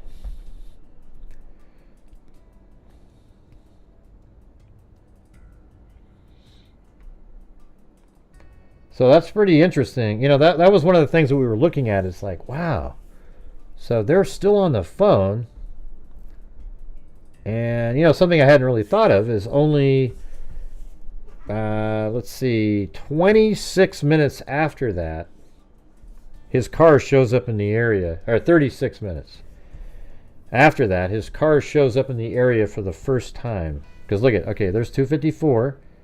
And then right here, 2:30, 3:30, a vehicle matching the description of vehicle 1 is seen as entering the area.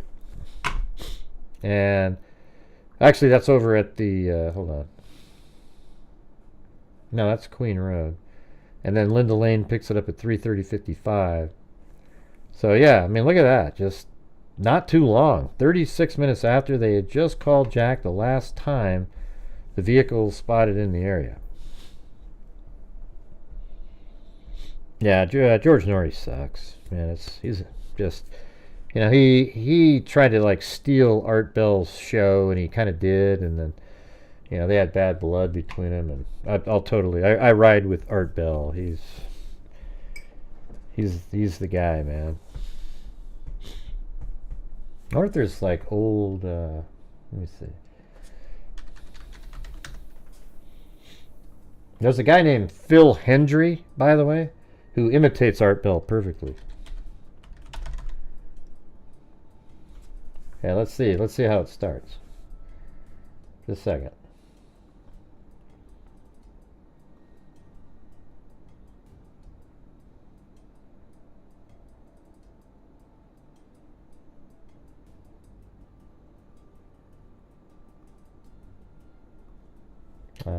Here's one.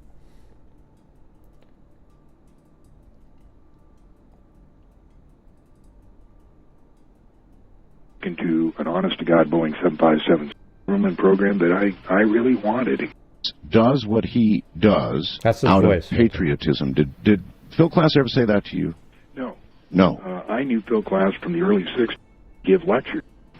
Theirs. And I said, Belief that we cannot deal with the concept of mortality, and so the brain, in its own defense. I just love that. Man, I used to go to bed at like 11, and I wouldn't fall asleep. I just have to eventually turn the phone off.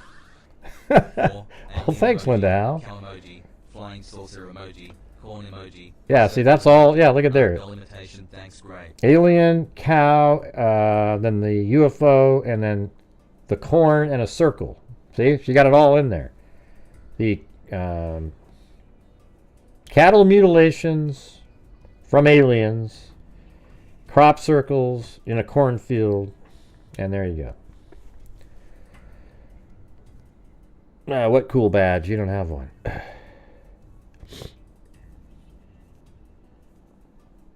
Do I have a badge somewhere? But thank you, Linda Howe, as in Linda Molden Howe, of the cattle mutilations and crop circles. So anyways, yeah, they were calling Jack all the way up to almost 3 o'clock in the morning, and then his first pass was only 30 minutes after that. And I think they were still kind of awake, you know, there was probably a little bit of a light on in the room, and that's why he kept doing, I think he might have gone into the house on pass number 1 had it looked good. Everything was dark, etc. He might have done one more just to make sure. But I think there was still activity because they were just probably on their phones. You could probably see, you know, the ambient light of a cell phone moving around in the room. And then it wasn't until pass number 3, perhaps, where he saw, okay, that's not moving anymore. So he left for a little longer just to kill some more time. But then things went a little bit awry when the Doordash driver was sitting there.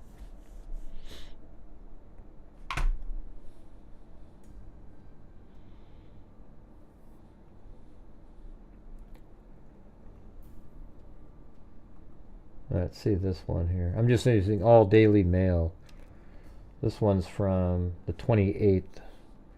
There's something in one of the victims' orbit that caused this. FBI investigator reveals his history of Idaho quadruple murder as cops respond to increase in reports of unusual circumstances.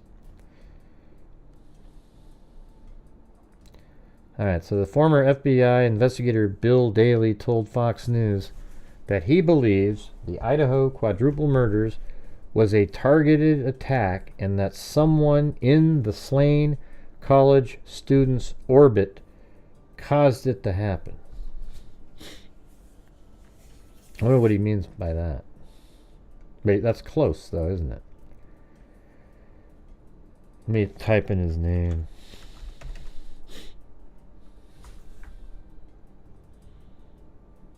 Okay, Bill Daley explained his chilling theory to Fox News on Sunday.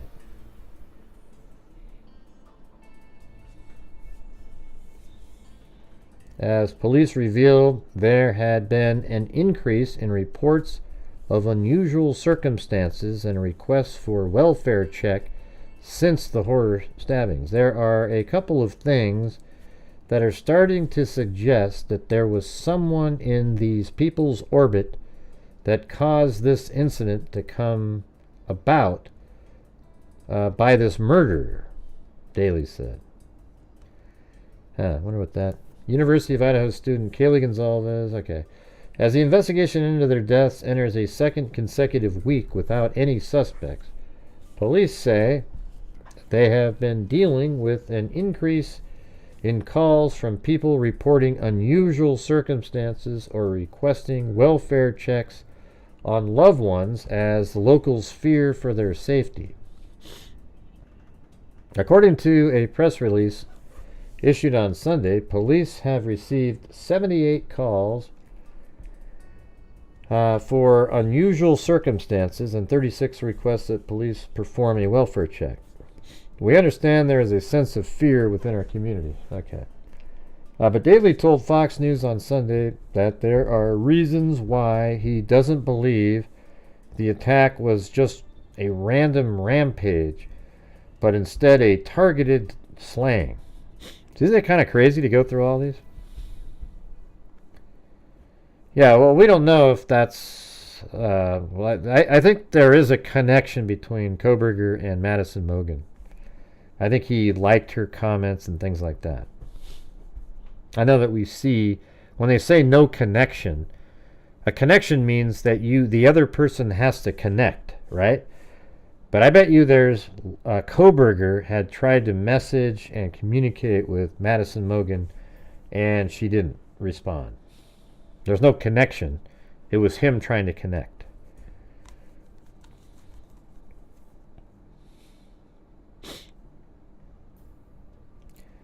Someone would have had to know the inside of the home, know their routine, Daley said. Well, there you go. That's a stalker. And he knew I don't know if he knew their routine, but he knew that, they would party on these different nights. And he drove around there 23 times, according to Dateline. He was within 100 yards. I'm not sure I buy that the way they worded that. Someone would have had to know the inside of the home, know their routine, Daley said. If it was someone on a rampage, like a mass murderer, they would have also gone downstairs and harmed the others. Well, see, he doesn't even know the layout, because one of them was on the second floor. He said, pointing out that 2 people in the house were unharmed.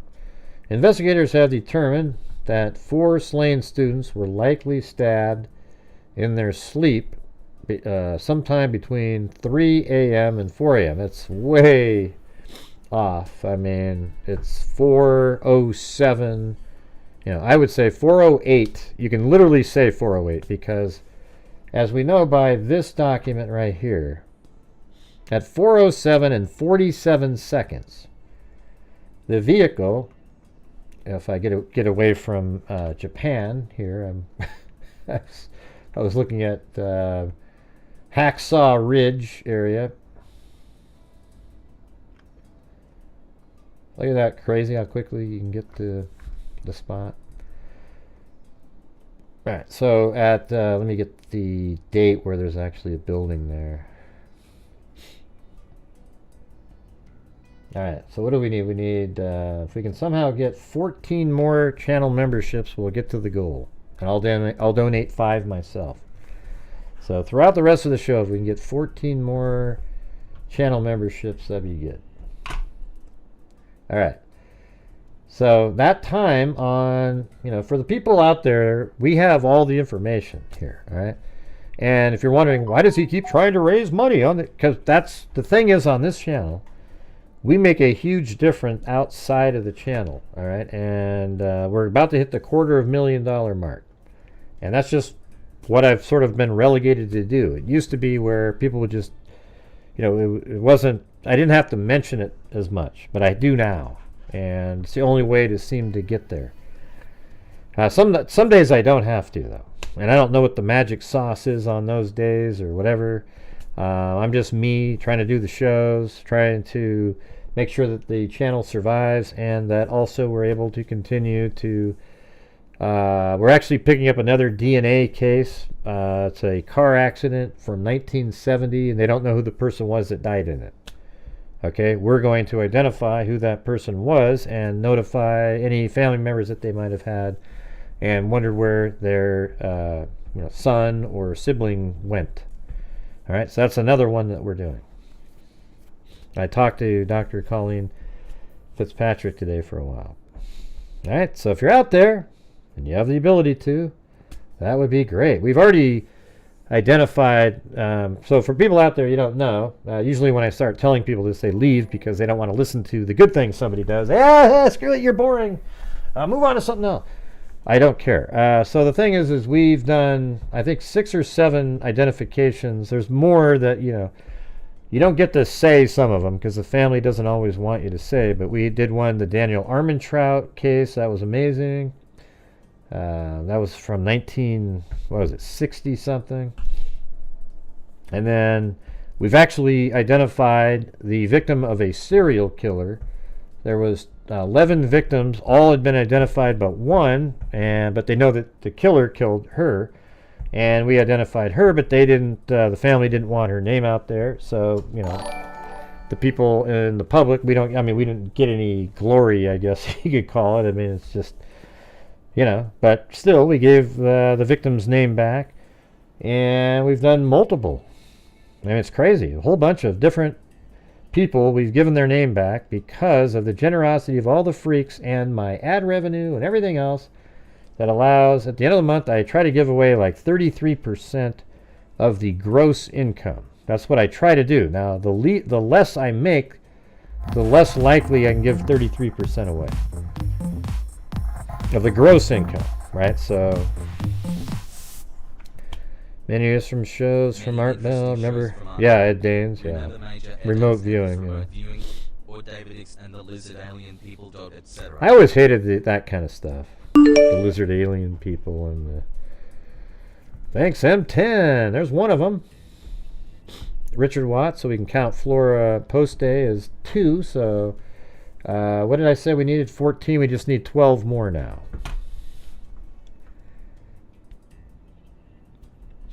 All right. So, anyways, listen. I would recommend nobody ever join a sorority or fraternity.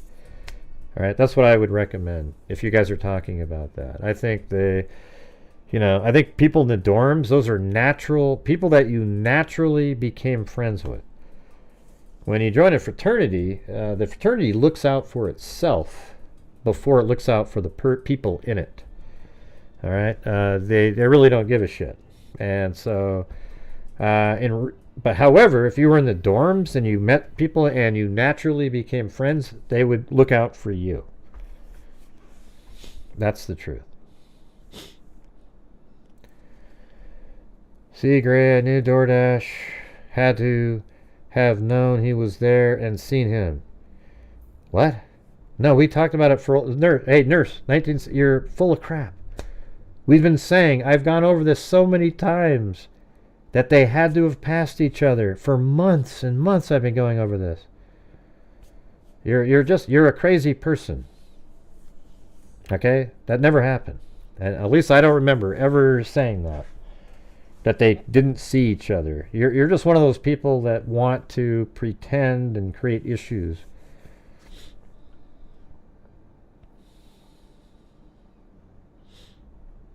Huh? Let's see, but I thought you thought lizard eyes were beautiful. What does that got to do with lizard people? Man, are you like wasted or what's going on? These comments are just... Wow.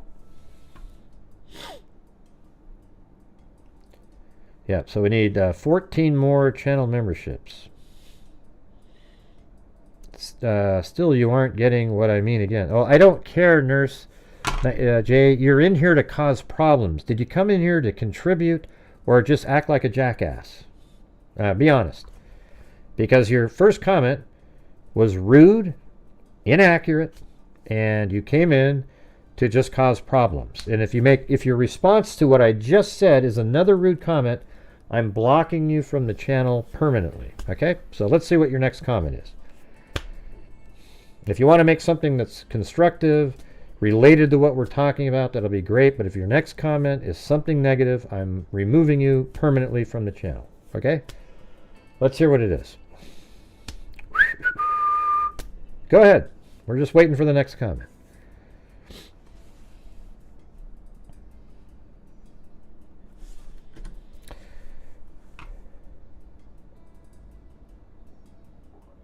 I'm not talking to wildflowers. I know what you're referring to. I'm not talking to you. I'm talking to Nurse J 1960.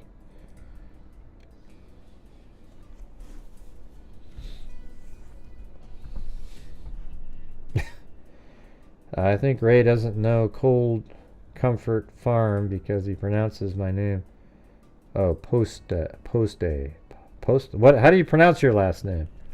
I thought it was Poste. I've never heard of Cold.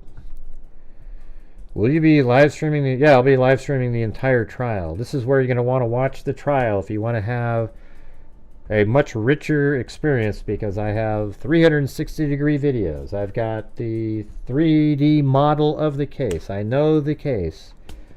All right, we got it all dialed in.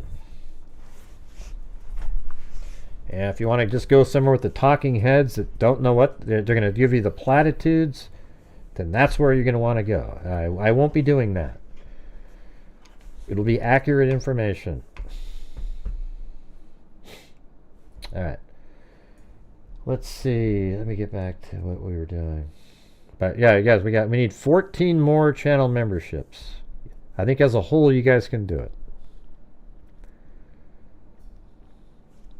Despite Daly's theory that the slangs were a targeted attack, residents in the college town of Moscow, Idaho remain on edge as no new information about the student's death has been released.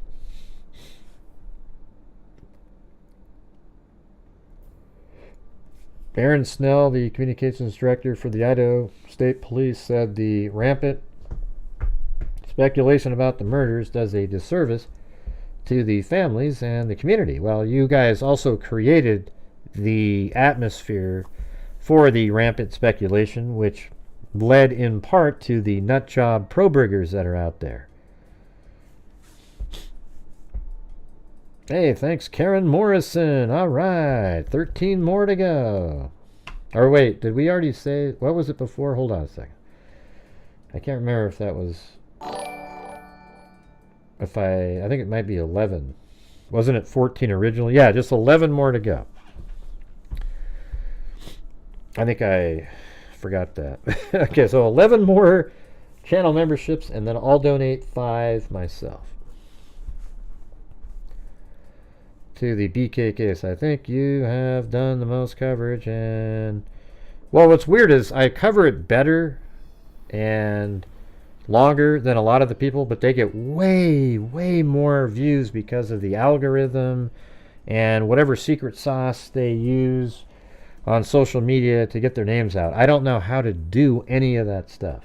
I actually sometimes wish I had a producer, somebody who, you know, I mean, I would pay them like a percentage of the annual income, but they're the ones that have to go out and make sure that all my videos make it into the right spots, get seen, help out with the content, create thumbnails, whatever, you know, stuff like that. That would be cool. But I'm a one-person show, and I think a lot of these other channels actually have producers, and they're the ones that go out and get their, you know all the SEO stuff and make sure that they're, you know, so they don't have to do anything. Their channel just grows, and they just show up to the show and start talking.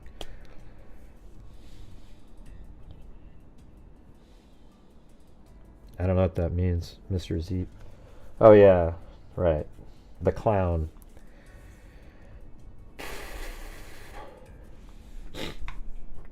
Yeah, we just need 11 more of those. Alright, so where are we at here?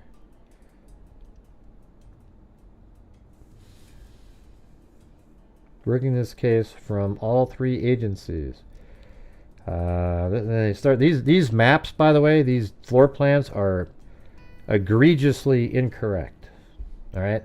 Look at this second floor here, for example. Does anybody see a problem with that? I mean, there's Kaylee's room.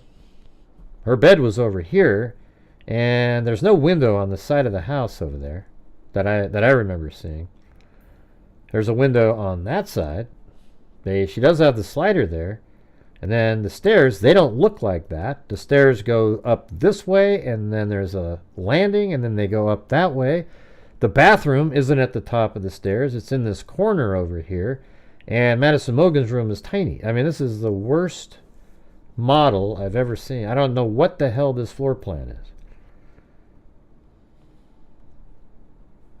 It's not close. What it looks like is this. Look. At the top, this is the top of the stairs. You come up, and that angle they were looking at, it was like this. So look at the map and look at that. Watch.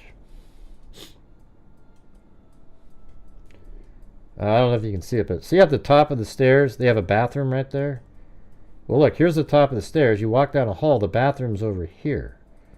And then Madison's room is just a small room right in this area.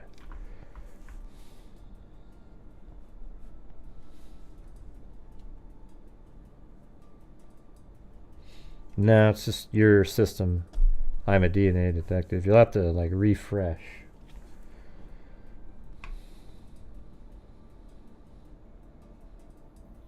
That's funny to see this guy. He was big into the Idaho case at the beginning from Fox News. Let's see. Will we potentially put more fear? At one point, we heard the victims were bound and gagged. No, jeez. Well, we were able to successfully say no, that's not indeed accurate. And so we're trying to put out the information.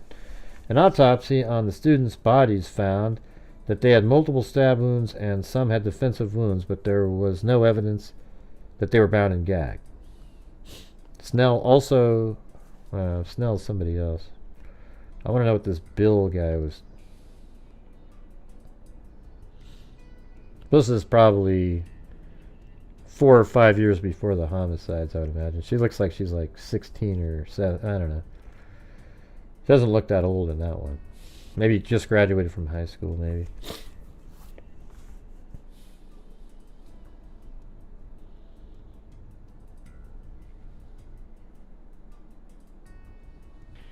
We are thankful for all the tips and leads the public has provided in Ethan, Xana, Kaylee, and Madison's murder investigation.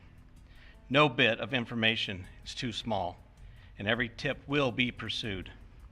So far, this information has helped investigators build a picture of the areas of interest that drove someone to do this. The families of those involved want to understand why this happened and what drove someone to do this. You're not going to get a reasonable answer because that's, you know, serial killer types don't have that. With these 4 who are in our community, their interaction with others, and whether they express concern or commented. All right, let's see. This is another one.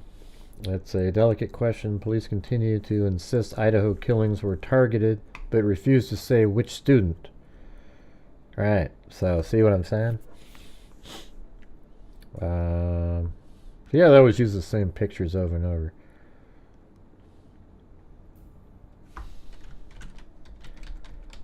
Let me get to the targeted.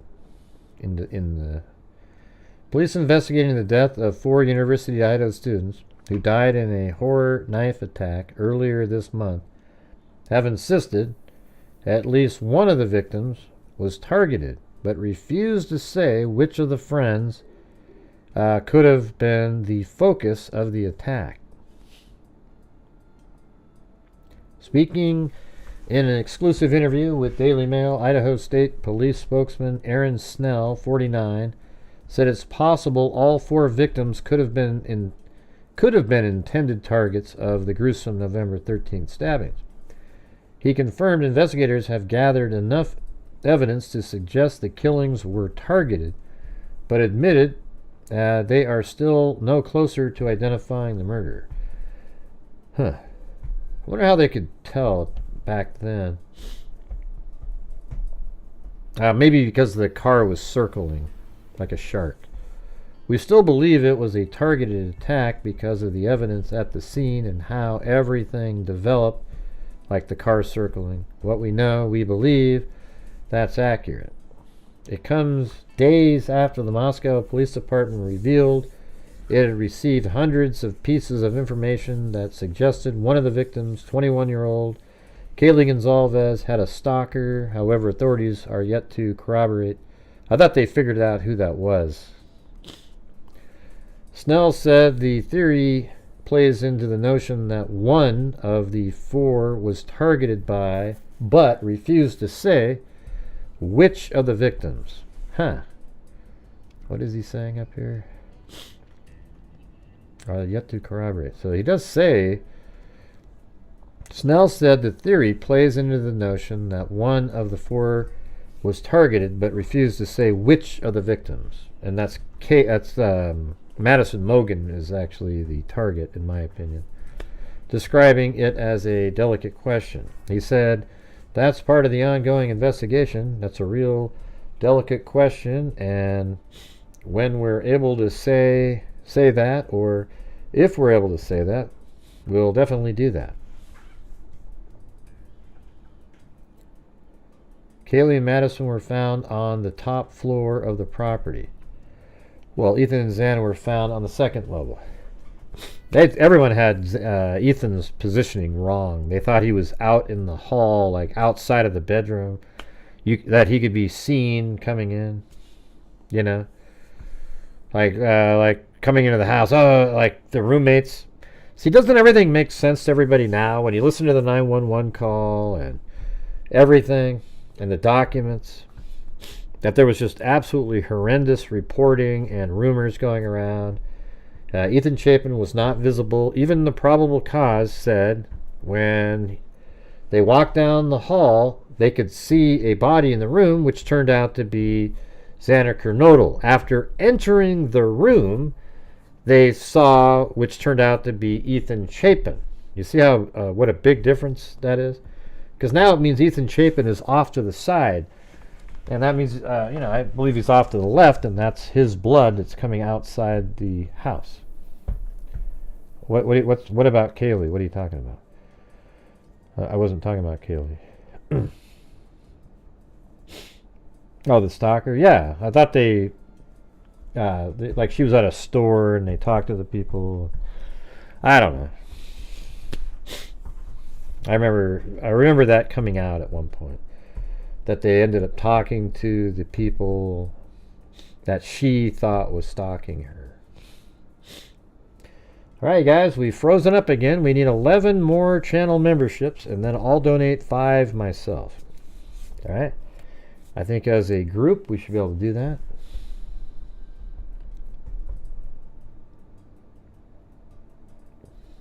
Seen exclusively, dailymail.com photos, red hair.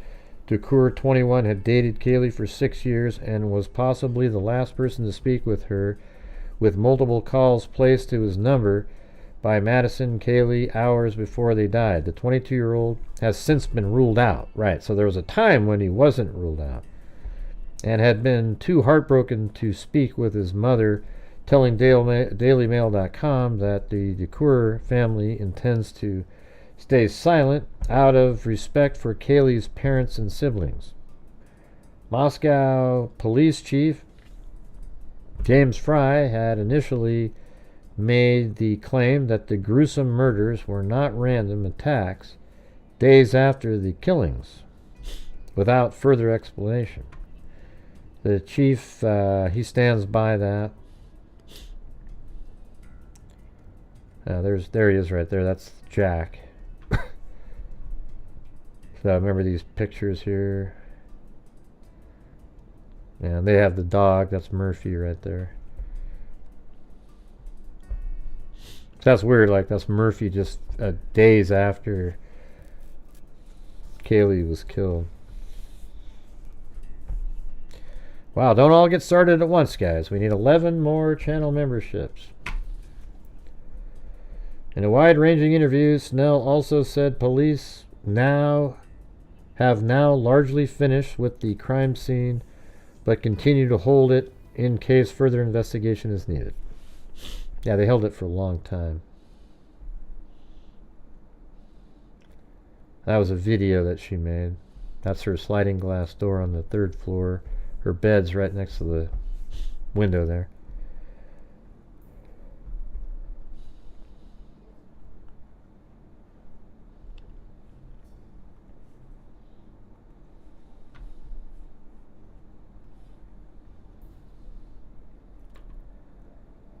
Father of one of the 4 murdered university students painfully reveals he didn't give his daughter a funeral out of fear the monster would be there. Jeez. I think this is when I was just looking at pictures. You know, they're towing all the cars away. Probably seeing if there was anything. Looks like they've already got... Oh, yeah, there's some crazy pictures here. Like they towed them all away, and underneath each car was completely dry. It's almost like it was a symbol of all of them being killed.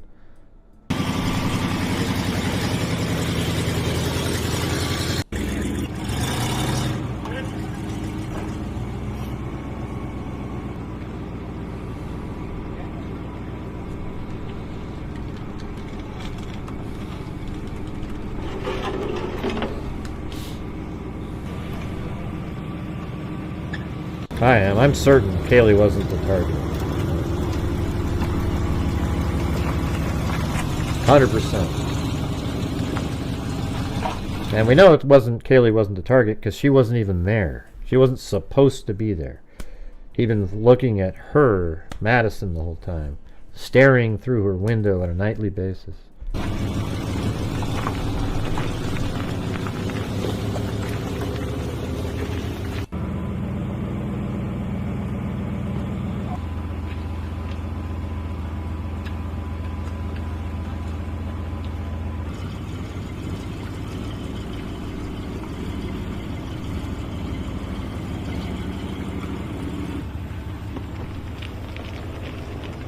Creepy.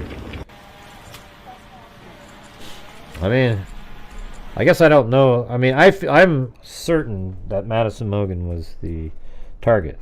Now, if it's somebody else, I'll go, oh, wow, okay, crazy. Yeah, but that's what I think.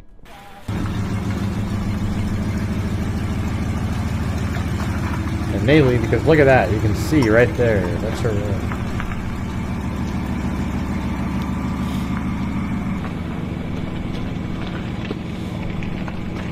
Right, she wasn't supposed to be there, though. And he wouldn't know that she was going to be there.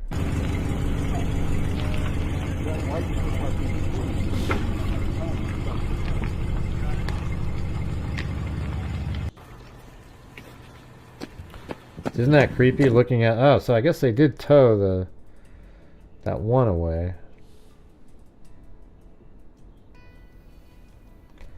Man, we're just on a massive lull, you guys. Massive lull.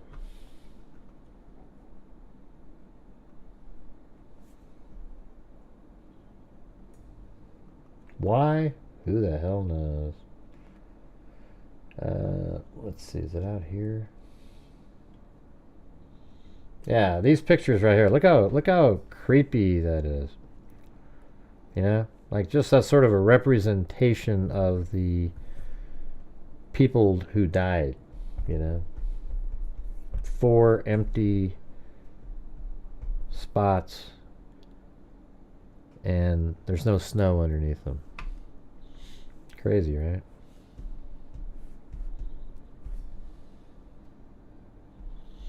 Yeah, who cares? We don't know if he was following her on Mr. Heat Miser. We hear that sometimes, that he was following Madison, and he tried to message Madison or something like that. And maybe he knew that they were friends, but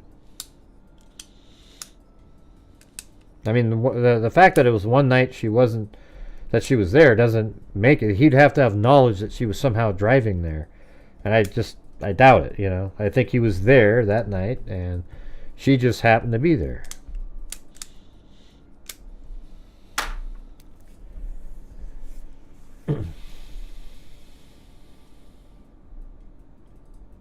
But I can't say 100. I feel 100% certain, but I can't say 100% because I don't have all the information.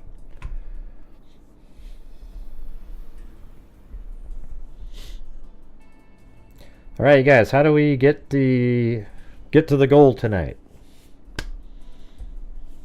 How do we do it? Tell me what to do.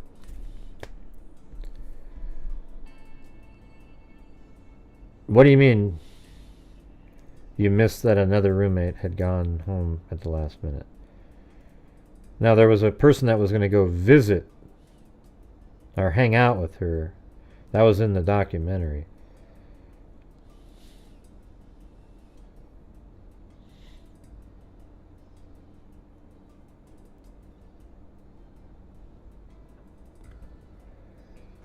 Well, if he was followed... Alright. Well, since it doesn't look like we're going to make the goal, how about we just do, if we can get 2 more channel memberships, that'll be the minimum goal where I'm not donating 5 memberships. Alright? Right, here is the... something that I found today randomly. I was kind of looking through old documents. This one's about the... well, it turns out it's related to... well, I thought it was anyways. Hold on. Did I download the wrong? Oh. I'll just have to go get it again. I know exactly where it was.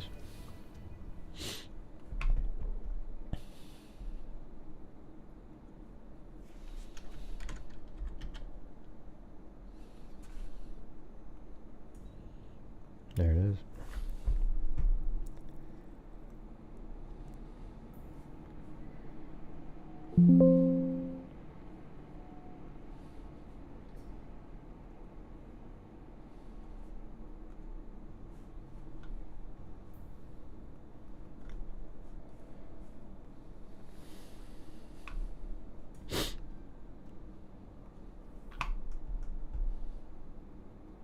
It doesn't work, Flora. I don't know what's happening. I mean, it's just so... I always feel it's so strange when it just dies and stops completely and there's no more momentum to reach the goal, and then I don't know what I'm supposed to do. Do I stop the show and start working on a video? Or do I keep doing this? You know, it's just... gets really frustrating for me. Now, there's nothing I did that was any different, you know.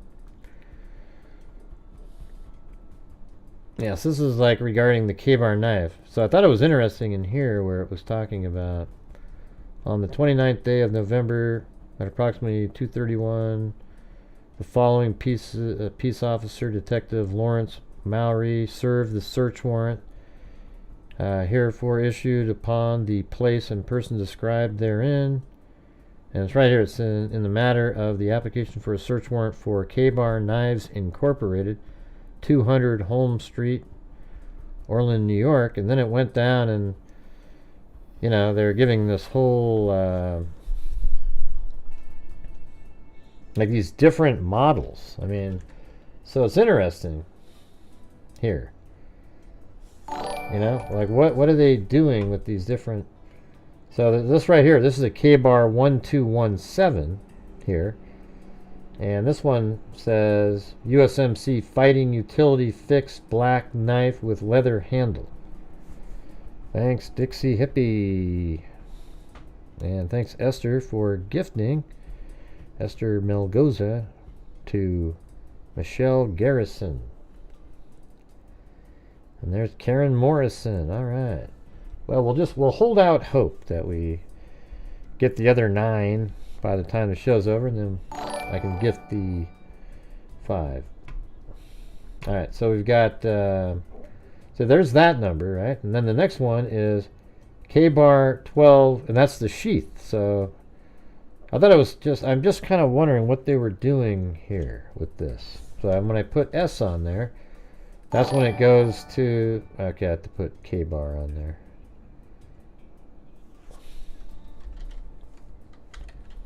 Like that. And see, then it comes up with this now let me just do it online so we don't have to think about it. Put the S there. And look, see, it's a sheath, and there it is right there. And it is the USMC Eagle Globe. Isn't that interesting? But the knife wasn't necessarily that. Hey, thanks. I'm a DNA detective. Very cool. Thank you. So we got right there the USM K-bar. That one was the 1217, right? Then the next one is 1218. I don't remember seeing this information. And look, that's another type of knife right there. So this is a USMC fighter serrated knife right there. Then the next one is a K-bar 9128. You guys remember seeing this at all? I don't. And look at this one. This one's a really unique, special knife. K-bar 9128, Operation Iraqi Freedom. I mean, that's crazy, right?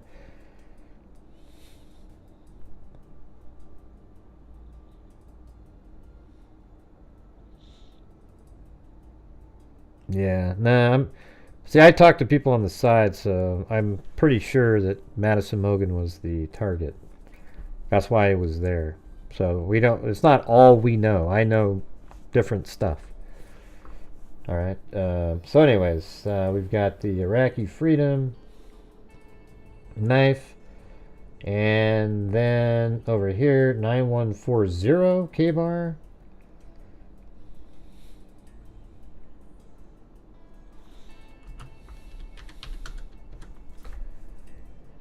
And that one is the USMC Vietnam War knife. I mean, what made him do all these different searches? Just, I don't know, just to try to link all the different styles, perhaps, that might link back to a person named Koberger. And then, so that was 9140. And then how about 9169?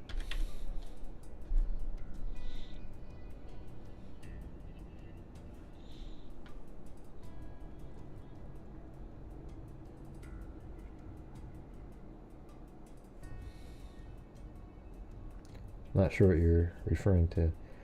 Yeah, so we got, this is the 9, oh wait, I meant to do, yeah, 9169.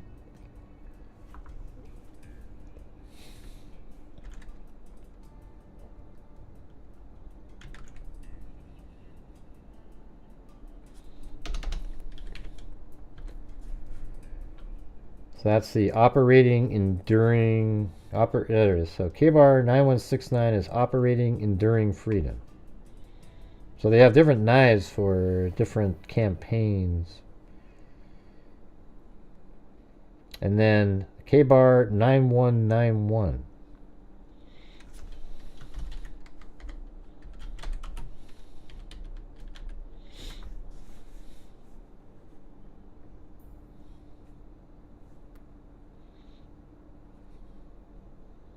And that one is a commemorative fighting knife, 120th anniversary, USMC 7-inch plain blade, leather handle, leather sheath. So there you go. And it's weird, I just don't remember ever seeing this. Distribution information regarding Blue Ridge knives. Distribution information regarding distribution information regarding, I guess this is respectively for these.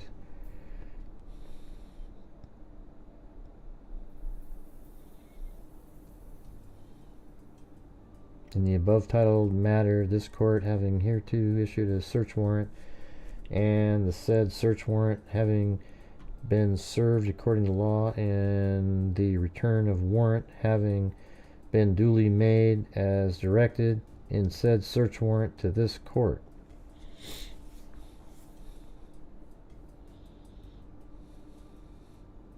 I don't know what you're referring to, M10. BK was never in the military, was he? No.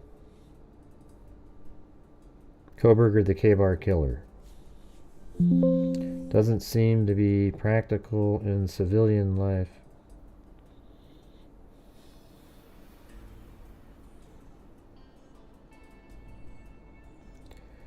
Let's see. Right. Anyways, I thought that was interesting. I don't know why they were. Maybe they're just trying to encompass all of the K-bar knives that they make, and wanted to see who purchased those, something like that. And maybe there's a database out there, and it kind of makes you wonder if that's how they were able to. Maybe that was something that led to Kohberger. Like somehow they were saying, yeah, we had an Amazon purchase back in March, and it shows that we are that's where we. I don't know if they would show that though, because on Amazon it would be like there's a vendor who would ship it to Kohberger, but it wouldn't. I don't think it was drop. There's no drop shipping or anything like that. I don't know.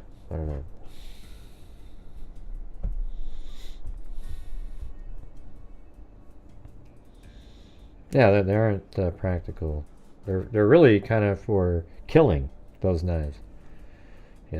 or using for skinning deer or shit like that. It's not. They aren't for whittling wood or something.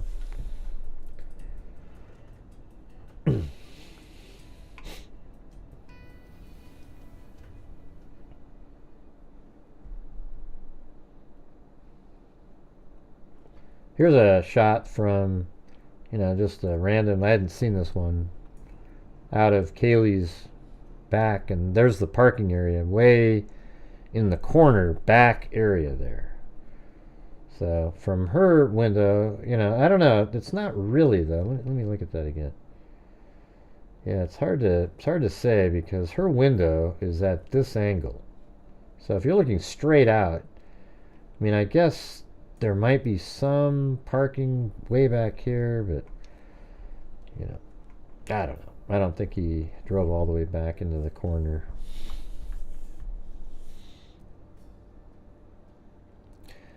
Yeah, if we get 8 more channel memberships, now we'll make the goal. That'd be great, and then I'll donate 5 myself. Something to look at. Yeah.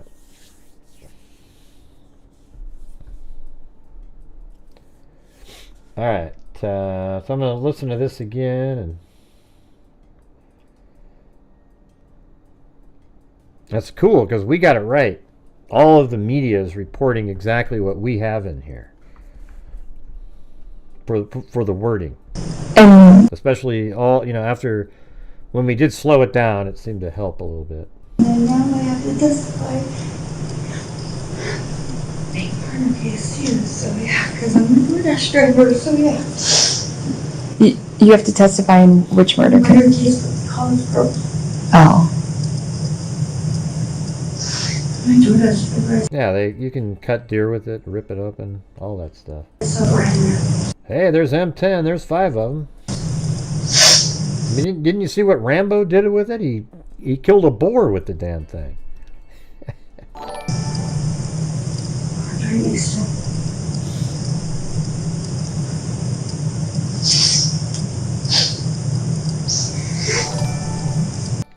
Yeah, right here.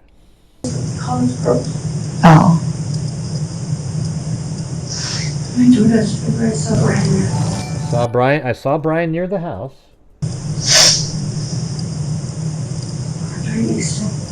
I parked right next to him. And this last part is right here. His car's in the street. And he's by me. Yeah, maybe by me. But either way, she says his car. I parked right next to him. All right. So what I said last night on another show, when she says I parked right next to him, what that means is he was already stationary, and she parked next to him, right?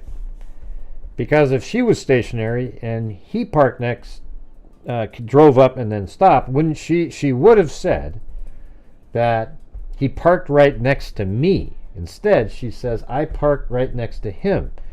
And so what I think is this.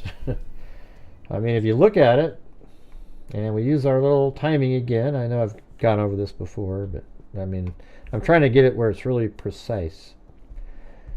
At 3:57:27, the car goes around behind 500 Queen Road and turns, and then the headlights hit the top of 1127. So right when it comes around here and starts turning, the headlights kind of travel across the top of that and then disappear.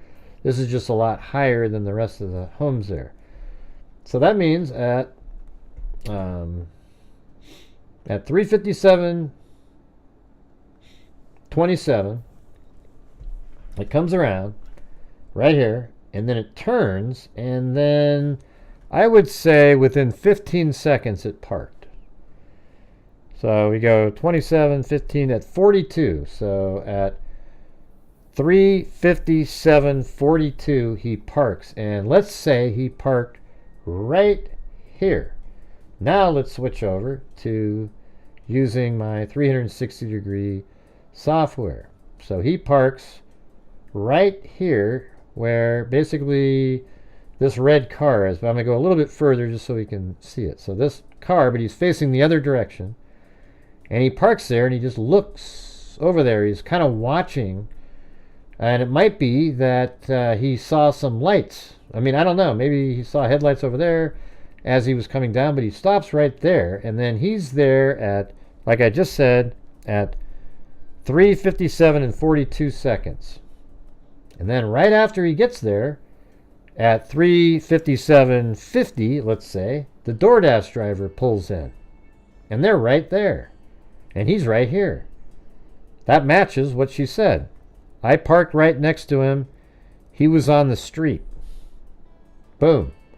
Right? So she drives in and parks right there, and he's right there. You know, it could be that he pulled up and he was right over here, but I'm just going to say that he was right there. And she parked right next to him, and she was right here. And then, as we look at the timeline, at 3:58:23, which is, you know, if we do the 42 seconds and 23, so like at 3:58:16, he would have taken off. So that means he parked for, let's say, 18 plus 16, that's 34 seconds. And that's quite a long time, 34 seconds. You know, so he pulls up to here and he parks for 34 seconds. She's there right at the beginning. You know, he's parked. Then she pulls in, and then she's there for just a moment. Then he drives around, and then this building right there from above, after he's parked right there, drives around, and this camera picks him up at 3:58:23 right there. So that means he likely left here 6 seconds earlier.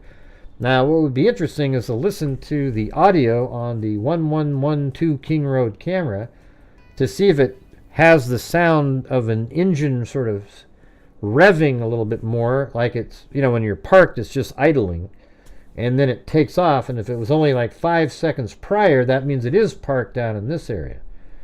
If it's like you can hear it from a distance, then maybe it was up here, and then we'll have to look at a different time frame. Thanks M10 up there. So yeah, you guys, we need 3 more channel memberships, or just I don't know, what is it, 3 $5 or 15 $1, whatever it is, and then I'll donate 5 memberships.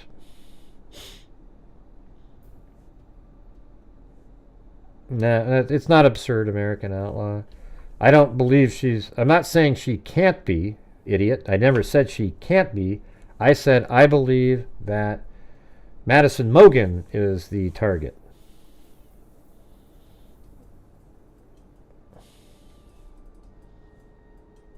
When he posted the picture on Instagram.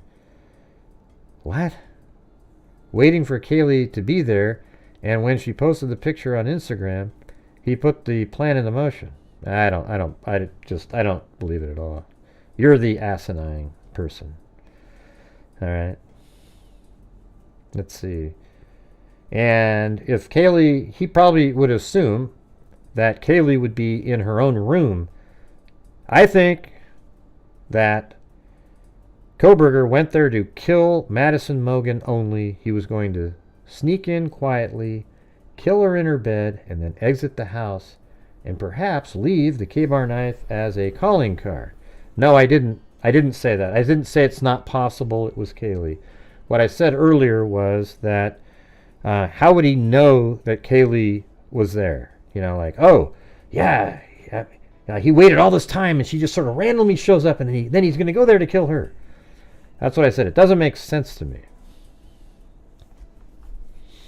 Yeah, anyways.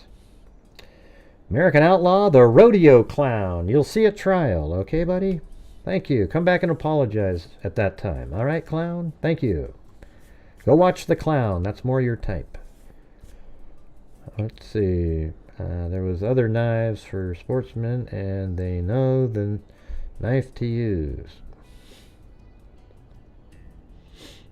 Right. So then, let's say, though, that isn't what I just explained, and we were rudely interrupted by the idiot American Outlaw there. Let's say, though, that isn't the time.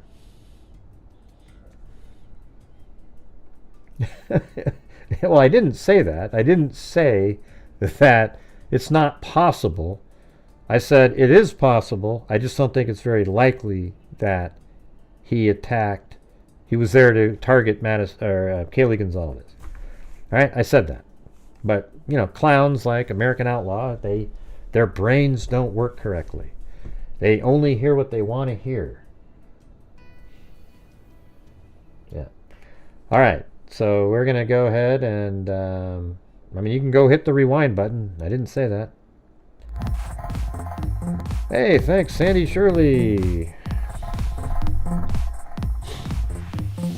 To carry Maddie out? No. Come on, Soul. Your logic is a rare gift. Thanks for sharing it. Ocean wave emoji. Ocean wave emoji. Ocean wave emoji. He might have left the sliding door open to carry Maddie out. Man, what evidence do you have of that? I mean, we can say might have done all kinds of stuff. You know what? He might have left that back door open because he actually ordered Kentucky Fried Chicken, but he bought it with cash and told somebody to deliver it there later. You know, we just don't know, man. It could be anything like that. First I thought, yeah, we all thought it was Kaylee at the beginning. You know why we thought that? It was because Steve said, you know, that she, you know, they battled really hard and that, like, you know, remember the whole thing about he didn't have to go upstairs. That's true. But I think it's Madison Mogen. That's why he had to go upstairs. Thanks, Sandy Shirley. That's just 2 more, you guys, and I'm going to donate 5, all right? There we go. All right. So the only other option, to me, does anybody think she was still sitting there at 4:20-ish, 4:18? Does anybody think that? I mean, I guess it's possible she sat there for 20 minutes while the homicides were taking place. You know what's better, though, is Popeye's spicy chicken. That's much better. Hey, look at that. One more, you guys. And M10, I don't blame you. He didn't say anything wrong up there. This is just one of the trolls that show up. You know what I mean? And, by the way, at trial, if they say that Kaylee was the target, I'll totally accept it. I'm just saying I don't believe that she is. I think she was probably gone for a while. He was stalking the house over and over and over again, and he was going to go get his Maddie that night, you know. A psycho. Who was sitting there? What do you mean? Yeah, Doordash. So do you think that the Doordash person was sitting here from 3:59 all the way to 4:20? I think it's possible. I don't think that's very likely.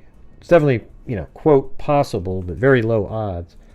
I think it is decent odds that she was still parked there at 4:08, however.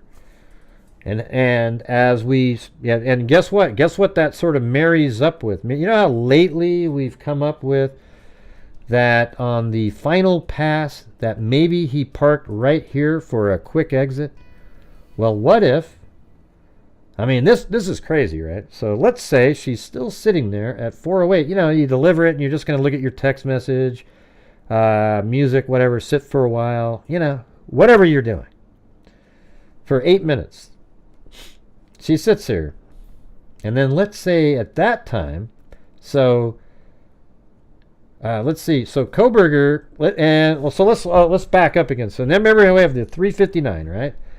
But then it's 3:59:47 with the key fob. So what if she did come in at like 3:59 and 20 seconds or so, pulls in, and the 3:59 is just a number they gave without the seconds on it. And she pulls in, and that means Koberger's already exited, but he could see up here that car pulled in, and then he probably slowed down up here, and he kept looking and watching that car, because up here you can see all of that, and then he sees the car pull in, and that's what made him come right down here and do a U-turn. Then he drives back up here, and he's still looking, and he sees the car still there. So that's when he goes, okay, I'm not going back in there. I don't want to be seen by anybody. And this actually makes more sense, like technically, like logically. You know, he sees the car there and he drives away because he doesn't want to be spotted by another person. And then he drives all the way around. And when he comes back around, this time though, he sees that the car, I don't know if the lights are still on, but he might still see it's there. Now he's coming in to check or something. So he comes in, and then he does a 3-point turn over here, drives back in front of the house. And I guess you'd have to say she's still sitting there at this point, if that, in that theory. Then comes over here, does a 3-point turn. Then he goes back around for the final time, and then at 4:08, let's say he pulls up right there, and her car is right there, and she's watching him do the blood spatter mitigation. Wouldn't that be nuts if that was the reality? Like, she was there for 8 minutes, and in that 8 minutes, she only saw him when he came back in at the 4:0. Although, when did she leave, I guess? I mean, the thing is, we don't know that information. There was another theory that I had, like, she leaves at 4:05, right when he comes in, and that's why Dateline did not show the time when he came in at 4:05, because it also showed the Doordash driver. Did we get that one extra? We just need one more channel membership, you guys, and then I'll donate 5.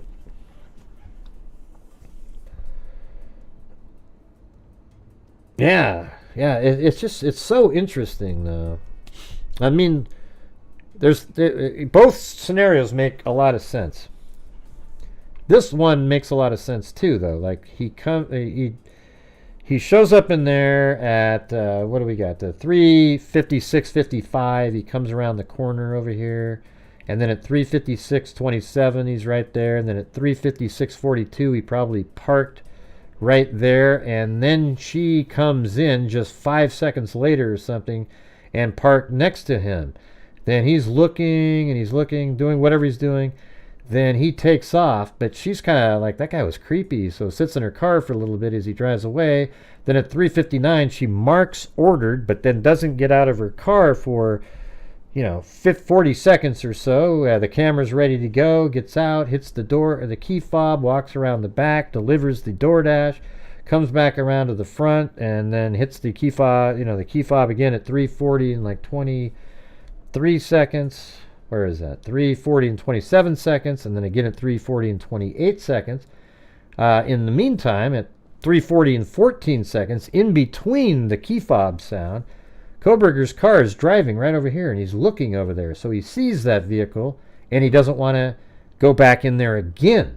So he goes back around, comes all the way around, and when he comes back in, she's either gone or is just leaving, and maybe that's when she passes him right there. But I guess that doesn't make sense because so in that scenario, she isn't parked next to him. I mean, she did the parking next to him at the 3:47, 42-ish mark. So I guess that's there. And then when she's leaving, did she pass him again at 4:05 And that's what made him... See, doesn't that kind of make some sense, you guys? Like, he comes around here at 3... it's hard to say it, like, you know, over and over again, but at 3:57:27 and then 42... 3:57:42 parks right over here. Then she comes in at, let's just say, 3:57:50 and parks. And then he's sitting there going, whoa, what, you know, so they both see each other. Then he pulls away at 3:58:23. He drives by right there. And then he takes off. But now he's curious about that car, so he's looking. He's looking over there. What's that car doing there? And then he does a U-turn, comes back up. The car's still there. Because we got the key fob happening at 3:59:46. And then it stops, and then it comes up again at 4 o'clock and 27 seconds. But you know, he's driving back up here, and the car's still there. Because when the car's right there, the person is now delivering the meal in the back of the house, then walks back to the front, and then key fob, and then you walk a few more feet, get to your car. So he drives around, and then comes back around, then at 4:05, you know, does he come back in and she's already gone, or is she just leaving and they pass each other at 4:05-ish, right in this area here? And the actual time would be 4:04 and 56 seconds. Pretty crazy, right? All right, guys, we need the one more channel membership to get to the 5 that all donate.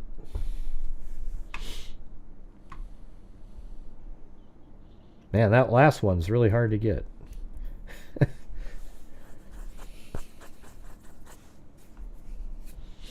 So what do you guys think of that? Doesn't that make a lot of sense right there?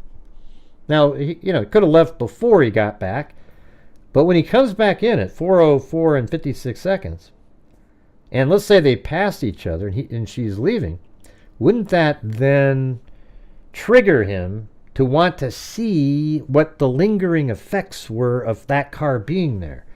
So he drives back here and does the 3-point turn, comes back over here and looks and kind of what's going on. Maybe sees a light in Xana's room or something. Then does another 3-point turn over here, and then comes back this way. Now it's go time, boy. He doesn't care about the light in the front of the house because he knows that his target, their room is dark. So he comes around and then he parks at 4:08 and maybe parks over here ish. Maybe he parked in the exact same spot on the final pass as the place that the Doordash saw him. And then he kind of walks along the side of the house, goes through the back of the house, goes inside, kills all the, he went up to target Madison Mogan, but then Kaylee Gonzalez just happened to be in the room. That created audio, loud noises for Xana to overhear because she's still awake with her Doordash. Then goes upstairs to check, and then they see each other. She runs down the stairs, he follows, and that leads back to Xana's room, and Ethan's in there, and then he ends up killing him easily because he's passed out and drunk, and she sort of fought a little bit, but it was useless, and he killed both of them. God, that made a lot of sense. I hope you guys were listening to that one. Hey, thanks, Walker. I mean, that whole scenario made sense.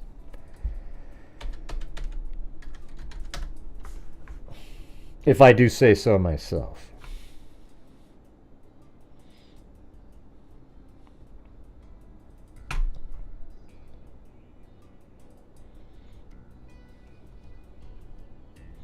And it's about as dead as a doornail in the chat. I mean, would you guys... Hello? Did you pay attention? It's just... God, why do I bother telling the scenarios? It's just... Hello? Anybody there? Hello? Anybody there? Alright, let me get the...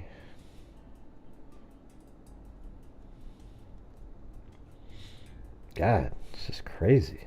Mr. Wonderful here. My friend Howard Marks is the Wonderful. co-founder of Activision, the gaming giant that was just acquired for an impressive 68. All right, there you go. Yeah, no, nobody's typing though. I mean, I literally came up, did the whole scenario, waited about a minute, and this chat was frozen. Not a word, nothing. Just, you know, the people who do YouTube channel kind of rely on the people watching to kind of keep the energy. You know, like I think I'm doing the shows. I'm, like, at least pretend to be interested. Let's see. Come on, M10. That's way overboard. Okay, look at. It's so good, Gray. It makes sense, Gray. It's Mr. Yeah, come on. Yeah, I like Mr. Wonderful. By the way, he's cool. I like him. Yeah. All right. I'm going to do it again, man. I'm going to do it again. Because I think this is it. I do. I think this is it right here. Yeah, let's do it again. Here we go. I'll try to do it by memory. At 3:57:47, Kohberger drives around. His headlights hit this building, and he turns. And then at 3:57:42, he's already parked right there. Then, let's say, at 3:57:48, the Doordash driver pulls in and parks right next to him. He's on the street, though, right? So right here, he's there and she's right there. And then about 20 seconds later, he takes off and passes right there at 3:48:23. Now she's kind of like creeped out a little bit by that guy. So about 45 seconds later, she clicks delivered at 3:59. And he's driving up here, but he's still watching over there because he was like, what the hell's going on, man? This is my house tonight. He's driving up here. He's driving. He's looking over there. He keeps looking because you can definitely see, we've shown it. And he keeps looking, and then he's like, man, I got to go check on this. So he does a U-turn right here. And just a minute 10 later, he's already back right in this spot, driving by, and he's still looking. But he sees the car there. Now he doesn't want to go in again because that would look suspicious to the Doordash, or whoever it was. He doesn't even know who it was. So then he drives around this direction. But while he was driving right here, the Doordash person is actually walking to the back of the house. At 4:15. He's driving right there. And the Doordash person's back behind the house right over here. Right there. And so, if we look back at this graph here, at 4:27, this is 4:14, not 15, but 4:14, he's driving back, but he doesn't go back in because the car's still there, because the key fob goes off at 4:27 and 28 seconds as they're getting back to their car. So instead of driving into the complex again, Kohberger heads down Taylor Avenue and goes on to Lauder Avenue and then Ridge Road. And so that means he drives here, he sees the car still there, so he doesn't go back in, and he goes all the way around like this, passes the Ridge Road house here, gets filmed. That's the one miraculous missing a front license plate shot because of the Doordash driver. He drove that direction. Then he comes back around, and then at 4:05 he comes in. Now the Doordash driver could have already been gone by this point, but because Dateline did not show the vehicle entering in this last time, I'm suspicious that the Doordash vehicle is in the same surveillance shot as the white launcher coming in at 4:05:56. So I think she could have still been there, and then she leaves and he passes her. Now once he passes her, he's like, man, what was going on here? So he passes, then he goes over here and he does a 3-point turn, And he goes back to check to see if there's any lingering effects of the DoorDash driver being there. And he doesn't see anything. He sees maybe a light on in Xana's room. Maybe it's a little dark, but, you know, whatever. Then he does a 3-point turn here, and it's go time now because he knows on his last pass at 3:57 and 47 seconds or so when he parked, or 3:57, I think it was 27 when he made that turn right here. 3:57, yeah, 27 when he came around that corner. He saw that the lights were still off.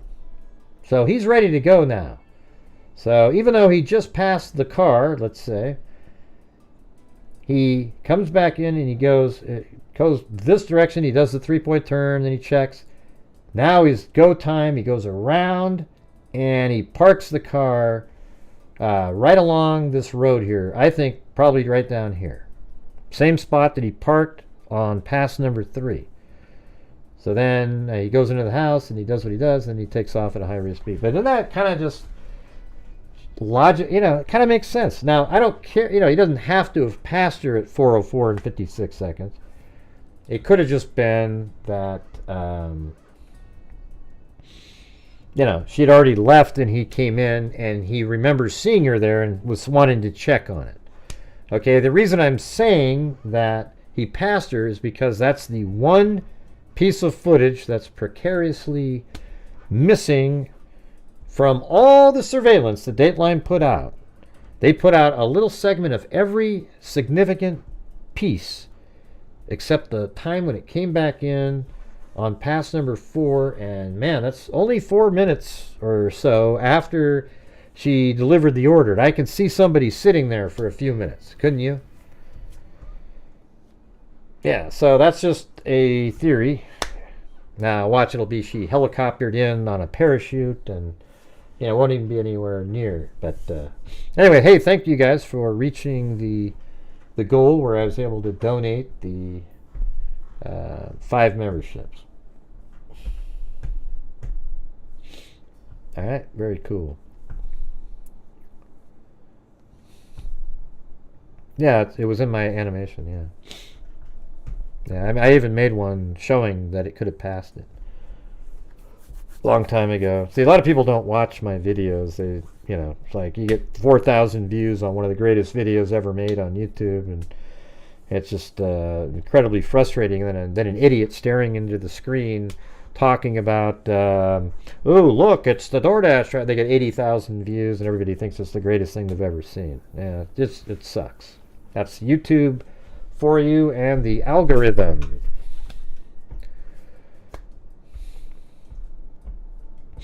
Yeah, they're going to have, that camera is not motion activated, by the way. There's these YouTubers that think that the DoorDash, the camera at 1112 King Road is motion activated, and I do not believe it is. I think that's a, I think it's possible, let's say, that that's a 24-hour video, just like the 1330 camera.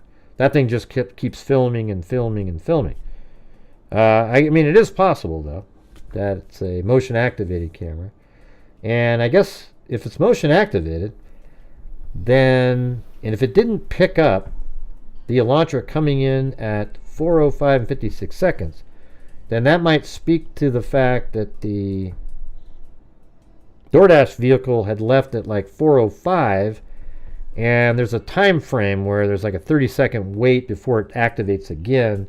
And maybe it missed it when it came back in, and maybe they passed each other almost out on Taylor Avenue. Oh, God, are we getting trolls again? Yeah, that's a YouTuber, idiot. Knox. He's it's complete bogus. You know that, right? You're stupid. That's a YouTuber. Jesus, these people.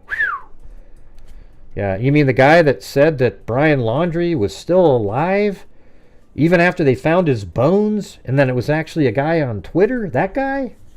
Yeah. Oh, don't forget the torture room in one of the sheds at the Summer Wells house. Oh, yeah. That guy? Yeah, he's a genius. Do you have the timeline spreadsheet in a... No, I'm not going to share it. I'm just doing it. It's for my own use. Yeah. Why do I need to share it? I'll just show it to you on the screen when we're talking about it. Yeah.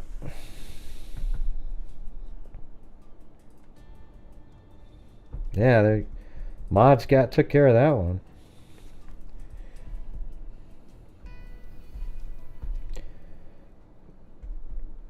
Yeah, why would I make it on a shareable?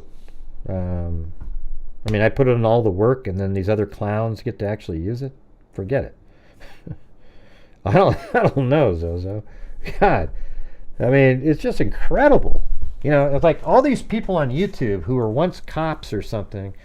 Somehow they're supposed to be more credible than other people, but they're not. Okay, they don't think any better than anybody else. They don't have any sort of better understanding of a case than somebody. It's wild, you know. They're just regular people. They just happen to be a cop, so everybody goes, "Ooh, look at that, man! They're gonna know everything," and it's just absolute garbage. I can think my way through a case. I think better than 90% of the people on YouTube who are ex-cops or cops and people who, you know, like, you know, investigator types, etc. It's just the reality, man. I don't know how to explain it to you. I can just do it. And now you go, "Good, Gray, see that? You're a narcissist, Gray." No, I'm just telling you the truth. I've covered thousands of cases on here, and I can just do it now. You know, I bet you, but I think like years ago, I'd probably be more into conspiracies. The Jodi Arias case is when I started realizing that the masses of people are the crazy people. And if you just go out and try to put the stuff together in a way, because, I mean, the Jodi Arias case, the outcome was never in question. It was just some of the stuff that was said at trial that I know for certain was incorrect. All right? And so, oh, Gray, that's so arrogant, Gray. No, it's not arrogant at all, because it's true. It's absolutely true that they put false stuff in there. Okay? And I could prove it. And then, you know, then the Kanika Jenkins case, boy, that was just a pile of crap with the every single person on social media. And even Nancy Grace, for God's sakes, she was saying, "Oh, something bad happened. Somebody did something." And you know why she said that? Because it was sensationalistic. She did not know the case at all. All right, I had all the surveillance footage that I purchased for $50 or $60, and you get a hard drive. And every bit of surveillance, and I went through every single bit of it, unlike Ann Taylor, and I was able to put it all together, and she just walked into that freezer all by herself, and she froze to death. There is no, and it all took place in less than 8 minutes. The way people made it sound like, oh, she's wandering the halls for hours. No. It was like 8 minutes from all the way at the 3rd floor down to the lower levels, walked drunk as hell, intoxicated from topiramate and alcohol, through the hallways, stumbled into a kitchen that should have been locked. That's why she got a settlement. And she wandered into the kitchen and went into a freezer and died. And that is all there was to it. But even to this day, they keep commenting on my videos like, "Oh, you're a Fed, you work for the cops, you do." It's just garbage, man. Yeah.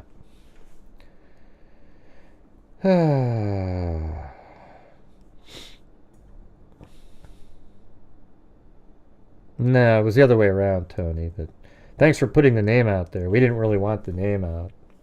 I know it's out there and everything like that, but you know, the reason I don't want her name out there is because I don't know. We just don't want to. I don't want her name out there.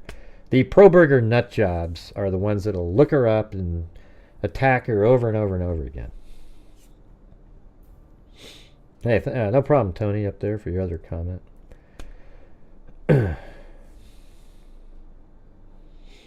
Yeah. So, anyways, I know a lot of you haven't followed my channel for all these years, but I'm telling you that I've figured out a lot of different cases and nailed it. Unlike these other cops' channels. And I'm almost stunned how they keep getting the same people watching when they keep getting it wrong over and over and over again. Because they go where the wind blows, where the popularity is. They will never take the side of truth if it isn't popular. All right? And people think that about me because I'm with the prosecution on this case and others, but there's been others out there that I do not agree and move the other, the other side. Like the Justin Ross Harris case, for example. And then there's stuff I just don't agree with, and it turns out later that, we had it right over here. No, I'm just Grant Hughes Investigates YouTube channel. I've created animations for court before, for a prosecutor in Brooklyn, New York, but that's it. I made crime scene, like, what do you call it? Like maybe reconstruction, but more like a demonstrative representation. Oh yeah, I work for the feds, right? I mean, ask Zozo, man. Who was I in connection to the Kanika Jenkins case? I mean, my God. I was basically James Bond in that one. Yeah, and look at the Delphi case. Nailed it. I mean, what's funny, if you go back in time, there was a time regarding Keegan Kline and then Richard Allen, and things like that you sort of have to think differently about stuff. But if you go back to my very beginning, man, it was almost exactly. Like if you don't include Keegan Kline in there. But even the flow of the crime, that never changed. Isn't that amazing? Like the flow of the crime that I came up with 8 days after the homicide never changed after all those years.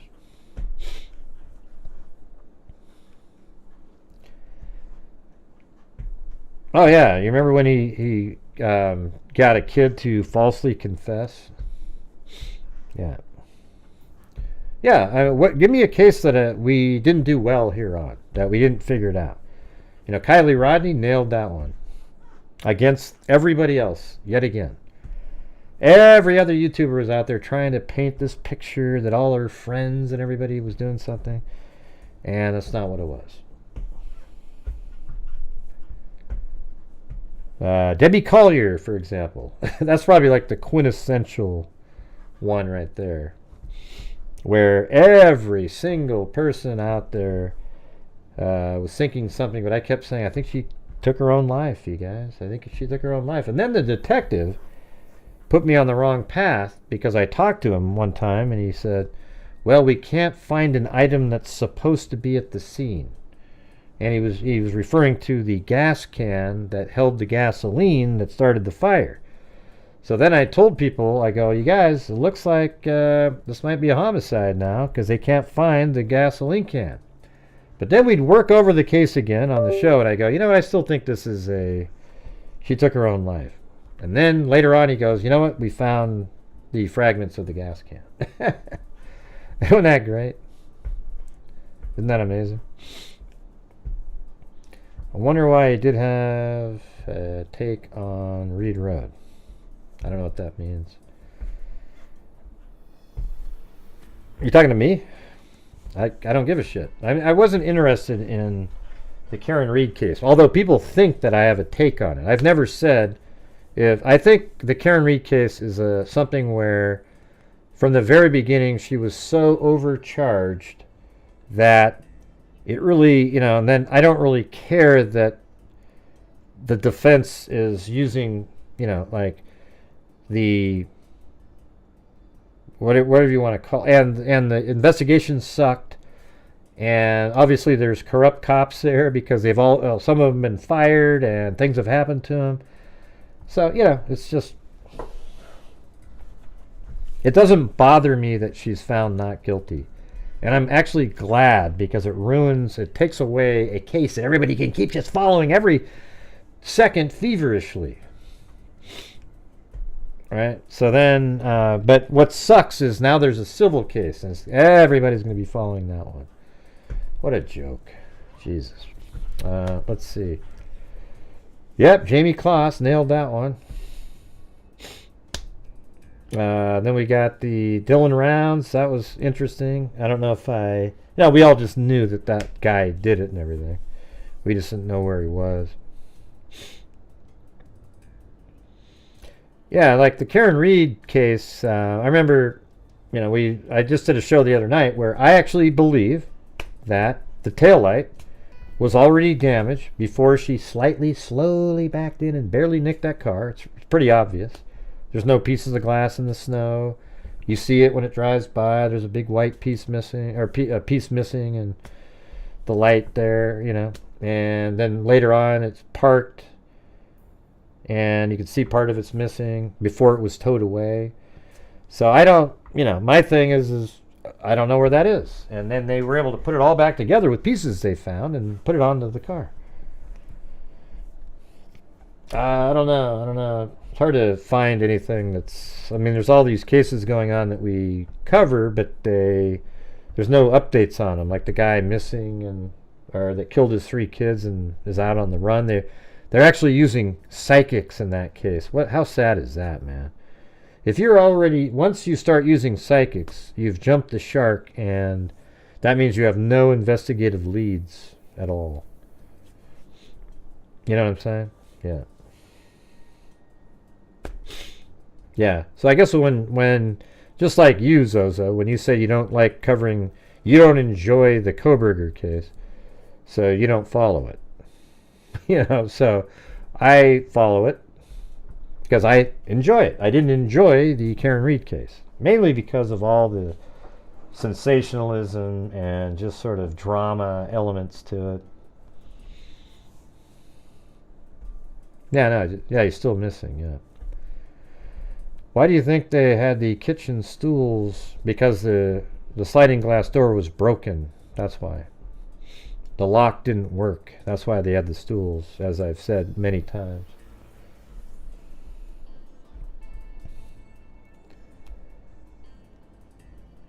What are you referring to? What are you talking about? I don't know who Birdie is referring to or what she's talking about.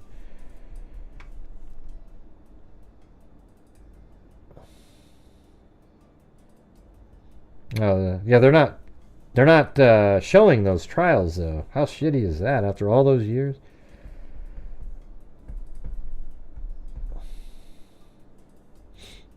Yeah, obviously the sliding door didn't lock, and he probably knew that. He probably tested it out on other nights, and he may have been the one that sort of broke it. Maybe one night he went over there and sort of broke it, knowing that these college kids, they're not going to go fix it. And so he knew it wasn't going to be working that night.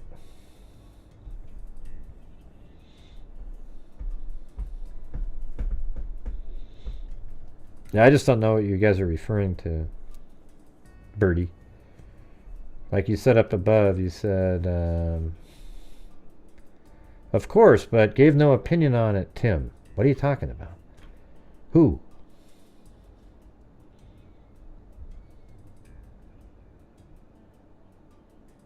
I don't even see Tim. Oh.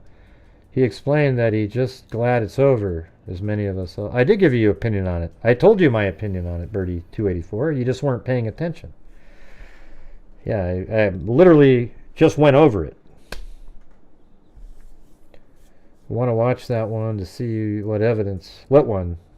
They're not doing it.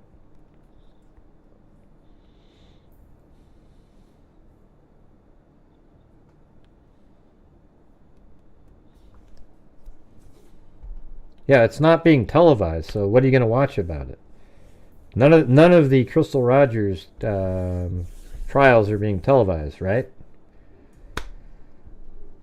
Yeah, I've covered the Rex Heuermann case, Birdie, for years and years and years, and I covered the Long Island serial killer way before that. I mean, have you never watched my channel before? Or I have thousands of videos. I have thousands that are actually not even visible anymore. Yeah.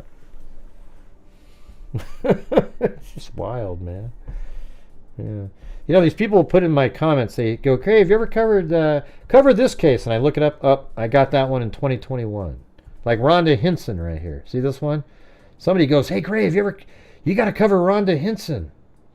And that's that crazy case that we covered at one time where I mean, it's hard to go back and explain it to you, but, you know, there it was, 4 years ago.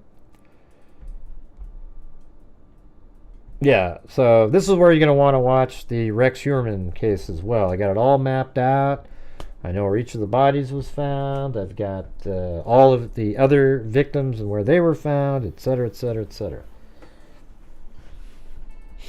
Yeah, I have heard of those. Jeez. Why don't you change your name, man? I'm just going to block you for having a name like that. Once you fix your name, though, I'll let you comment, okay?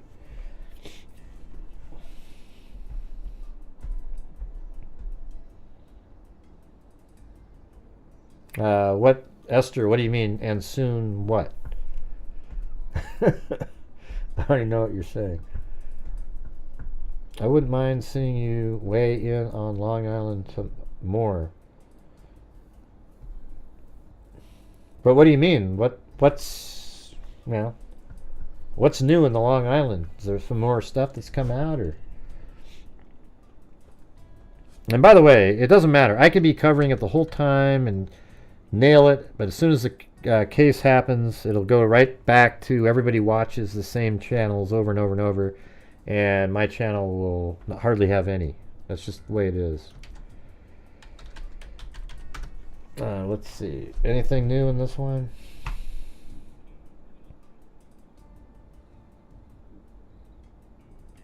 Gilgo Beach suspect utters 2 words to attorney during critical murder trial hearing on DNA evidence. The Gilgo Beach serial killer suspect uttered the words "good job" to one of his defense attorneys during the critical murder trial hearing. Defense attorney Danielle Goish was given the... I wonder if they'll televise this one, though. Praised by accused murderer Reck, and New York's not really good at televising anything.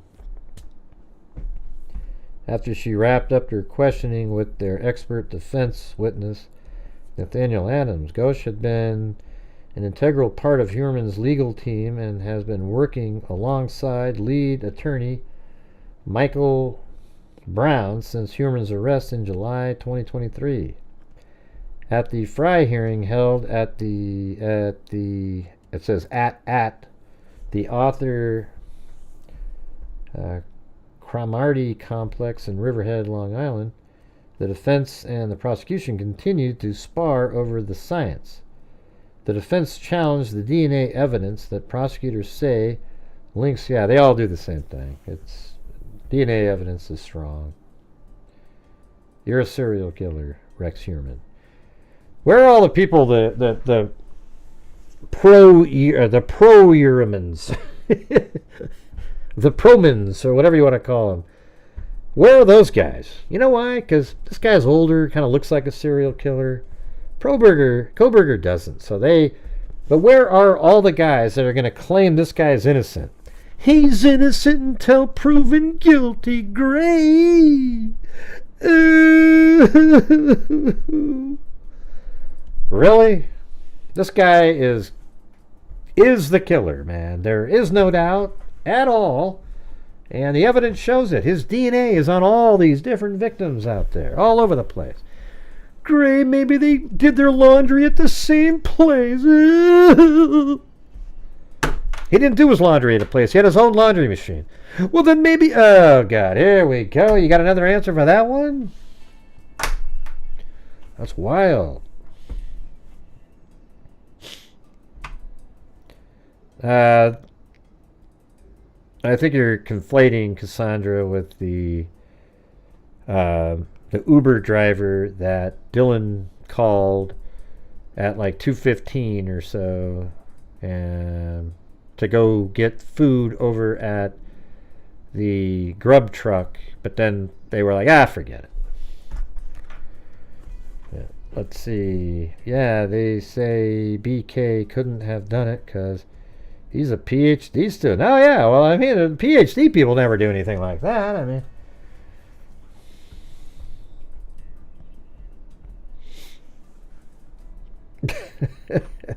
young and charming. So when is this? They're not doing the terabyte thing.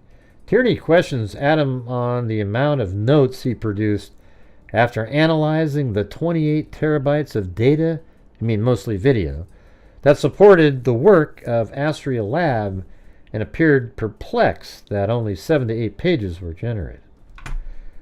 Yeah. I don't know. Maybe there's some stuff we got to catch up on this. God, she doesn't look like that whatsoever anymore. I've never seen, I don't think I've seen that one before. I think that's Barnes right here, right?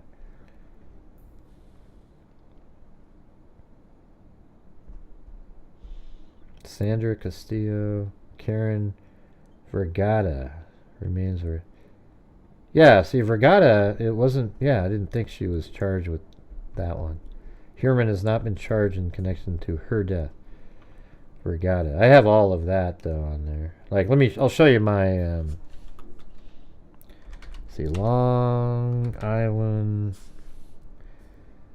Right, so if we go over there, I mean, this is huge mapping. I mean, look at up here. See that whole area up there?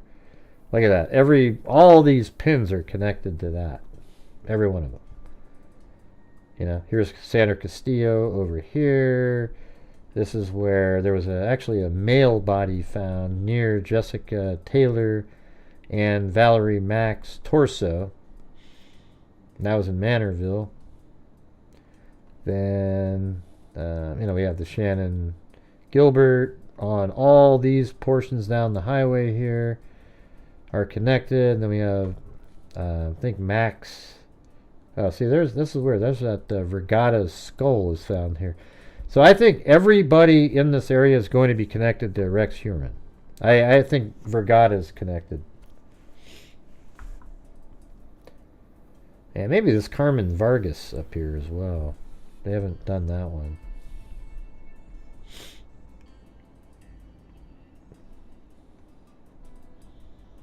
Yeah. What's this Tanya Denise Jackson body parts? I think that's where Valerie Mack's body parts were found. I don't know. Let's see. Tanya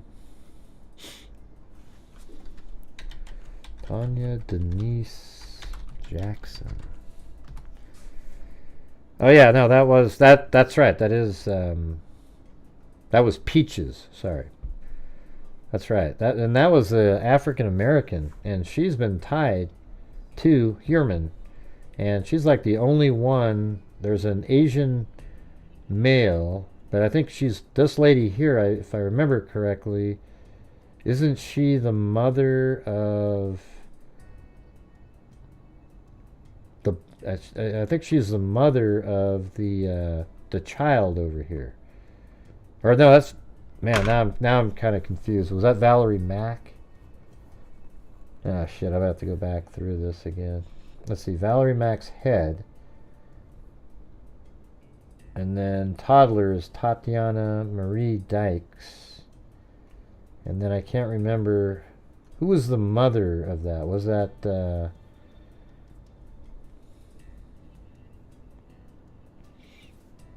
yeah, jeez.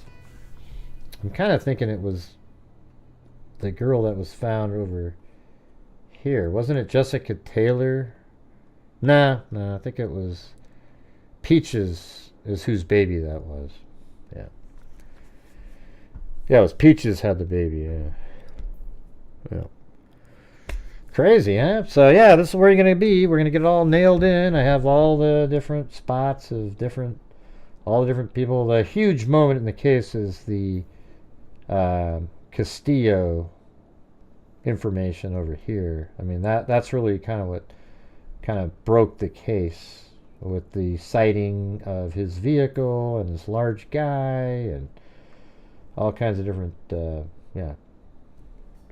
stuff associated with that. Yeah, so I just said, I think Peaches had a baby, and that's the baby they found over here. And let me see. Hold on. I can just look it up.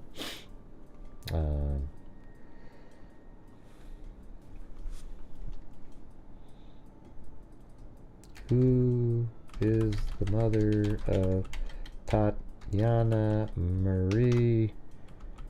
Maria Dykes?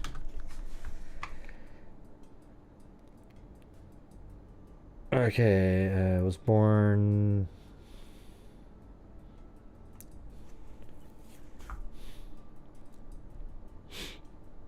Yeah, so there, I remember that. And that's the mother. Yeah, so there you go. That's Peaches over here. And Tatiana Dykes is the baby that was found in a different spot. See, remember that?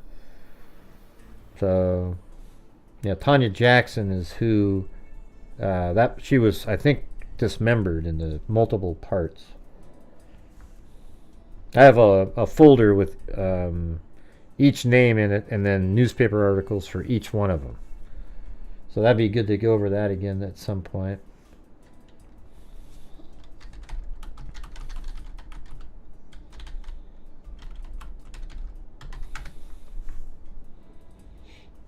All right, let's see. When is the Rex Heuermann trial?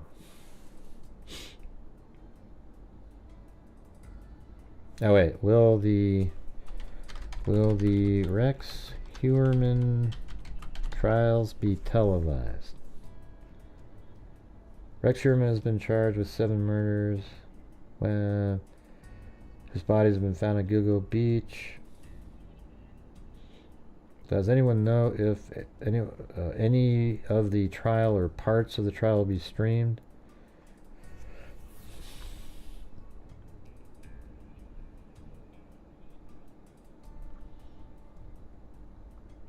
Anybody have an answer to that?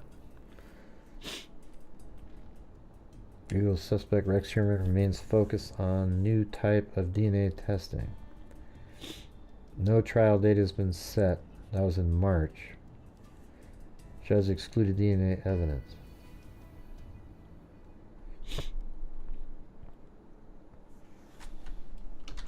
Will the Rex Heuermann trial be televised? An AI overview not available. I don't know. I guess maybe they haven't decided on it yet. Don't know. I don't think there's a trial date. But I don't know. New York doesn't seem to show a lot of court stuff. Have you guys noticed that?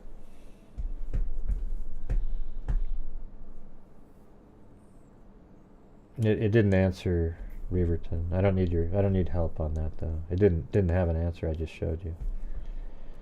Let's see. I don't know if they have a date yet. Might be too soon. Probably. All right. Anyways, I'm gonna take off now, you guys. Appreciate you guys being here and everything.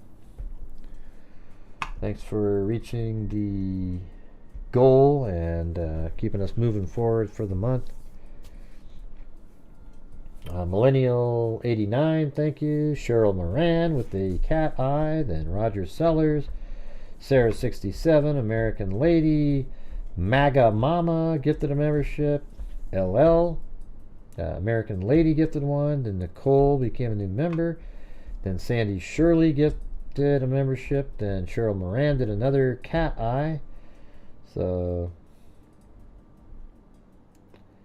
I mean, that's kind of, it's cool because even with their 2 cat eyes, we would have, you know, sort of been like still short of the goal, but not horrendously short. You know, I wouldn't have been able to donate 5. Then we had Karen Morrison, but thanks again, Cheryl Moran, for the generous support there, and I want to thank everybody else who found a way to, you know, give some support tonight. Then we had Karen Morrison and Lisa L, 20 months, and American Lady, 28 months, M10, 17, Cindy, 29, excruciating months,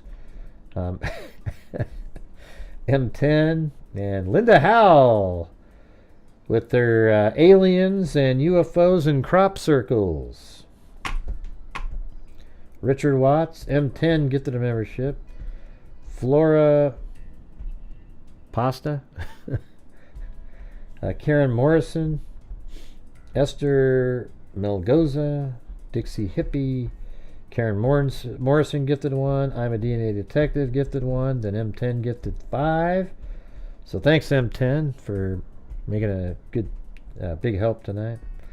Sandy Shirley. Then Alley Cat. Then Matthew Ludovico. Then Walker gifted 1. And then I gifted 5 because you guys reached a number. All right. Well, anyways, I hope you guys found the show interesting tonight. Kind of went over a lot of different things. Thought it was interesting how they were looking up those different models of K-bar knives.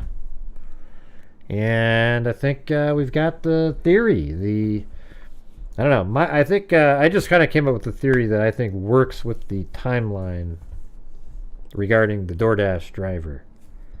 I think it's on pass number 3 that he was parked and she saw him. I don't think she was still sitting there at 408 when he did blood spatter mitigation before going into the house. Don't know. I don't think that's... It seems like that would be a long time just kind of be sitting there. But at 405, I could see her just leaving or something like that. Yeah, doesn't that suck, Lisa? Jeez, suck. I mean, it's just, I don't even know it would be interesting to follow somebody that went to trial in the Rex Heuermann one. That's one of those, it'd be too complicated. But I guess, I don't know, well, I guess we'll see how it goes. Oh, I got some coffees tonight? Oh, yeah. Well, thanks to Lisa Valenzuela and Mary T. or Mary Tenor. Thank you. Thank you. Appreciate that. Then I think last night we had Ted Bundy did 4 coffees. Sandy Shirley did a coffee. And then we had Aspen and Maureen P. They did PayPals. Man, I think that was from yesterday. And then we had, I think, the Cash App. Well, there was one from Chris or CR. So there you go. All right, cool. Thanks, you guys. Thanks for reminding me of that, Lisa. I think I saw him pop up on the screen, but I was probably in the middle of theorizing.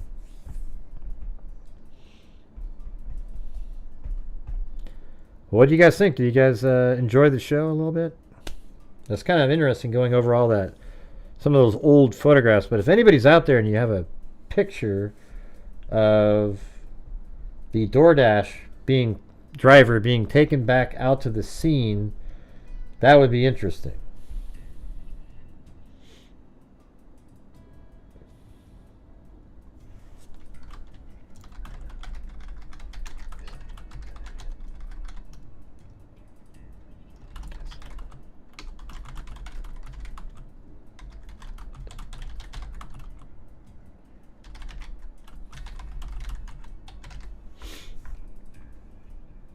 Yeah, Derek sent me, "Hey Gray, look, a retired detective found the glove." Like we didn't know that.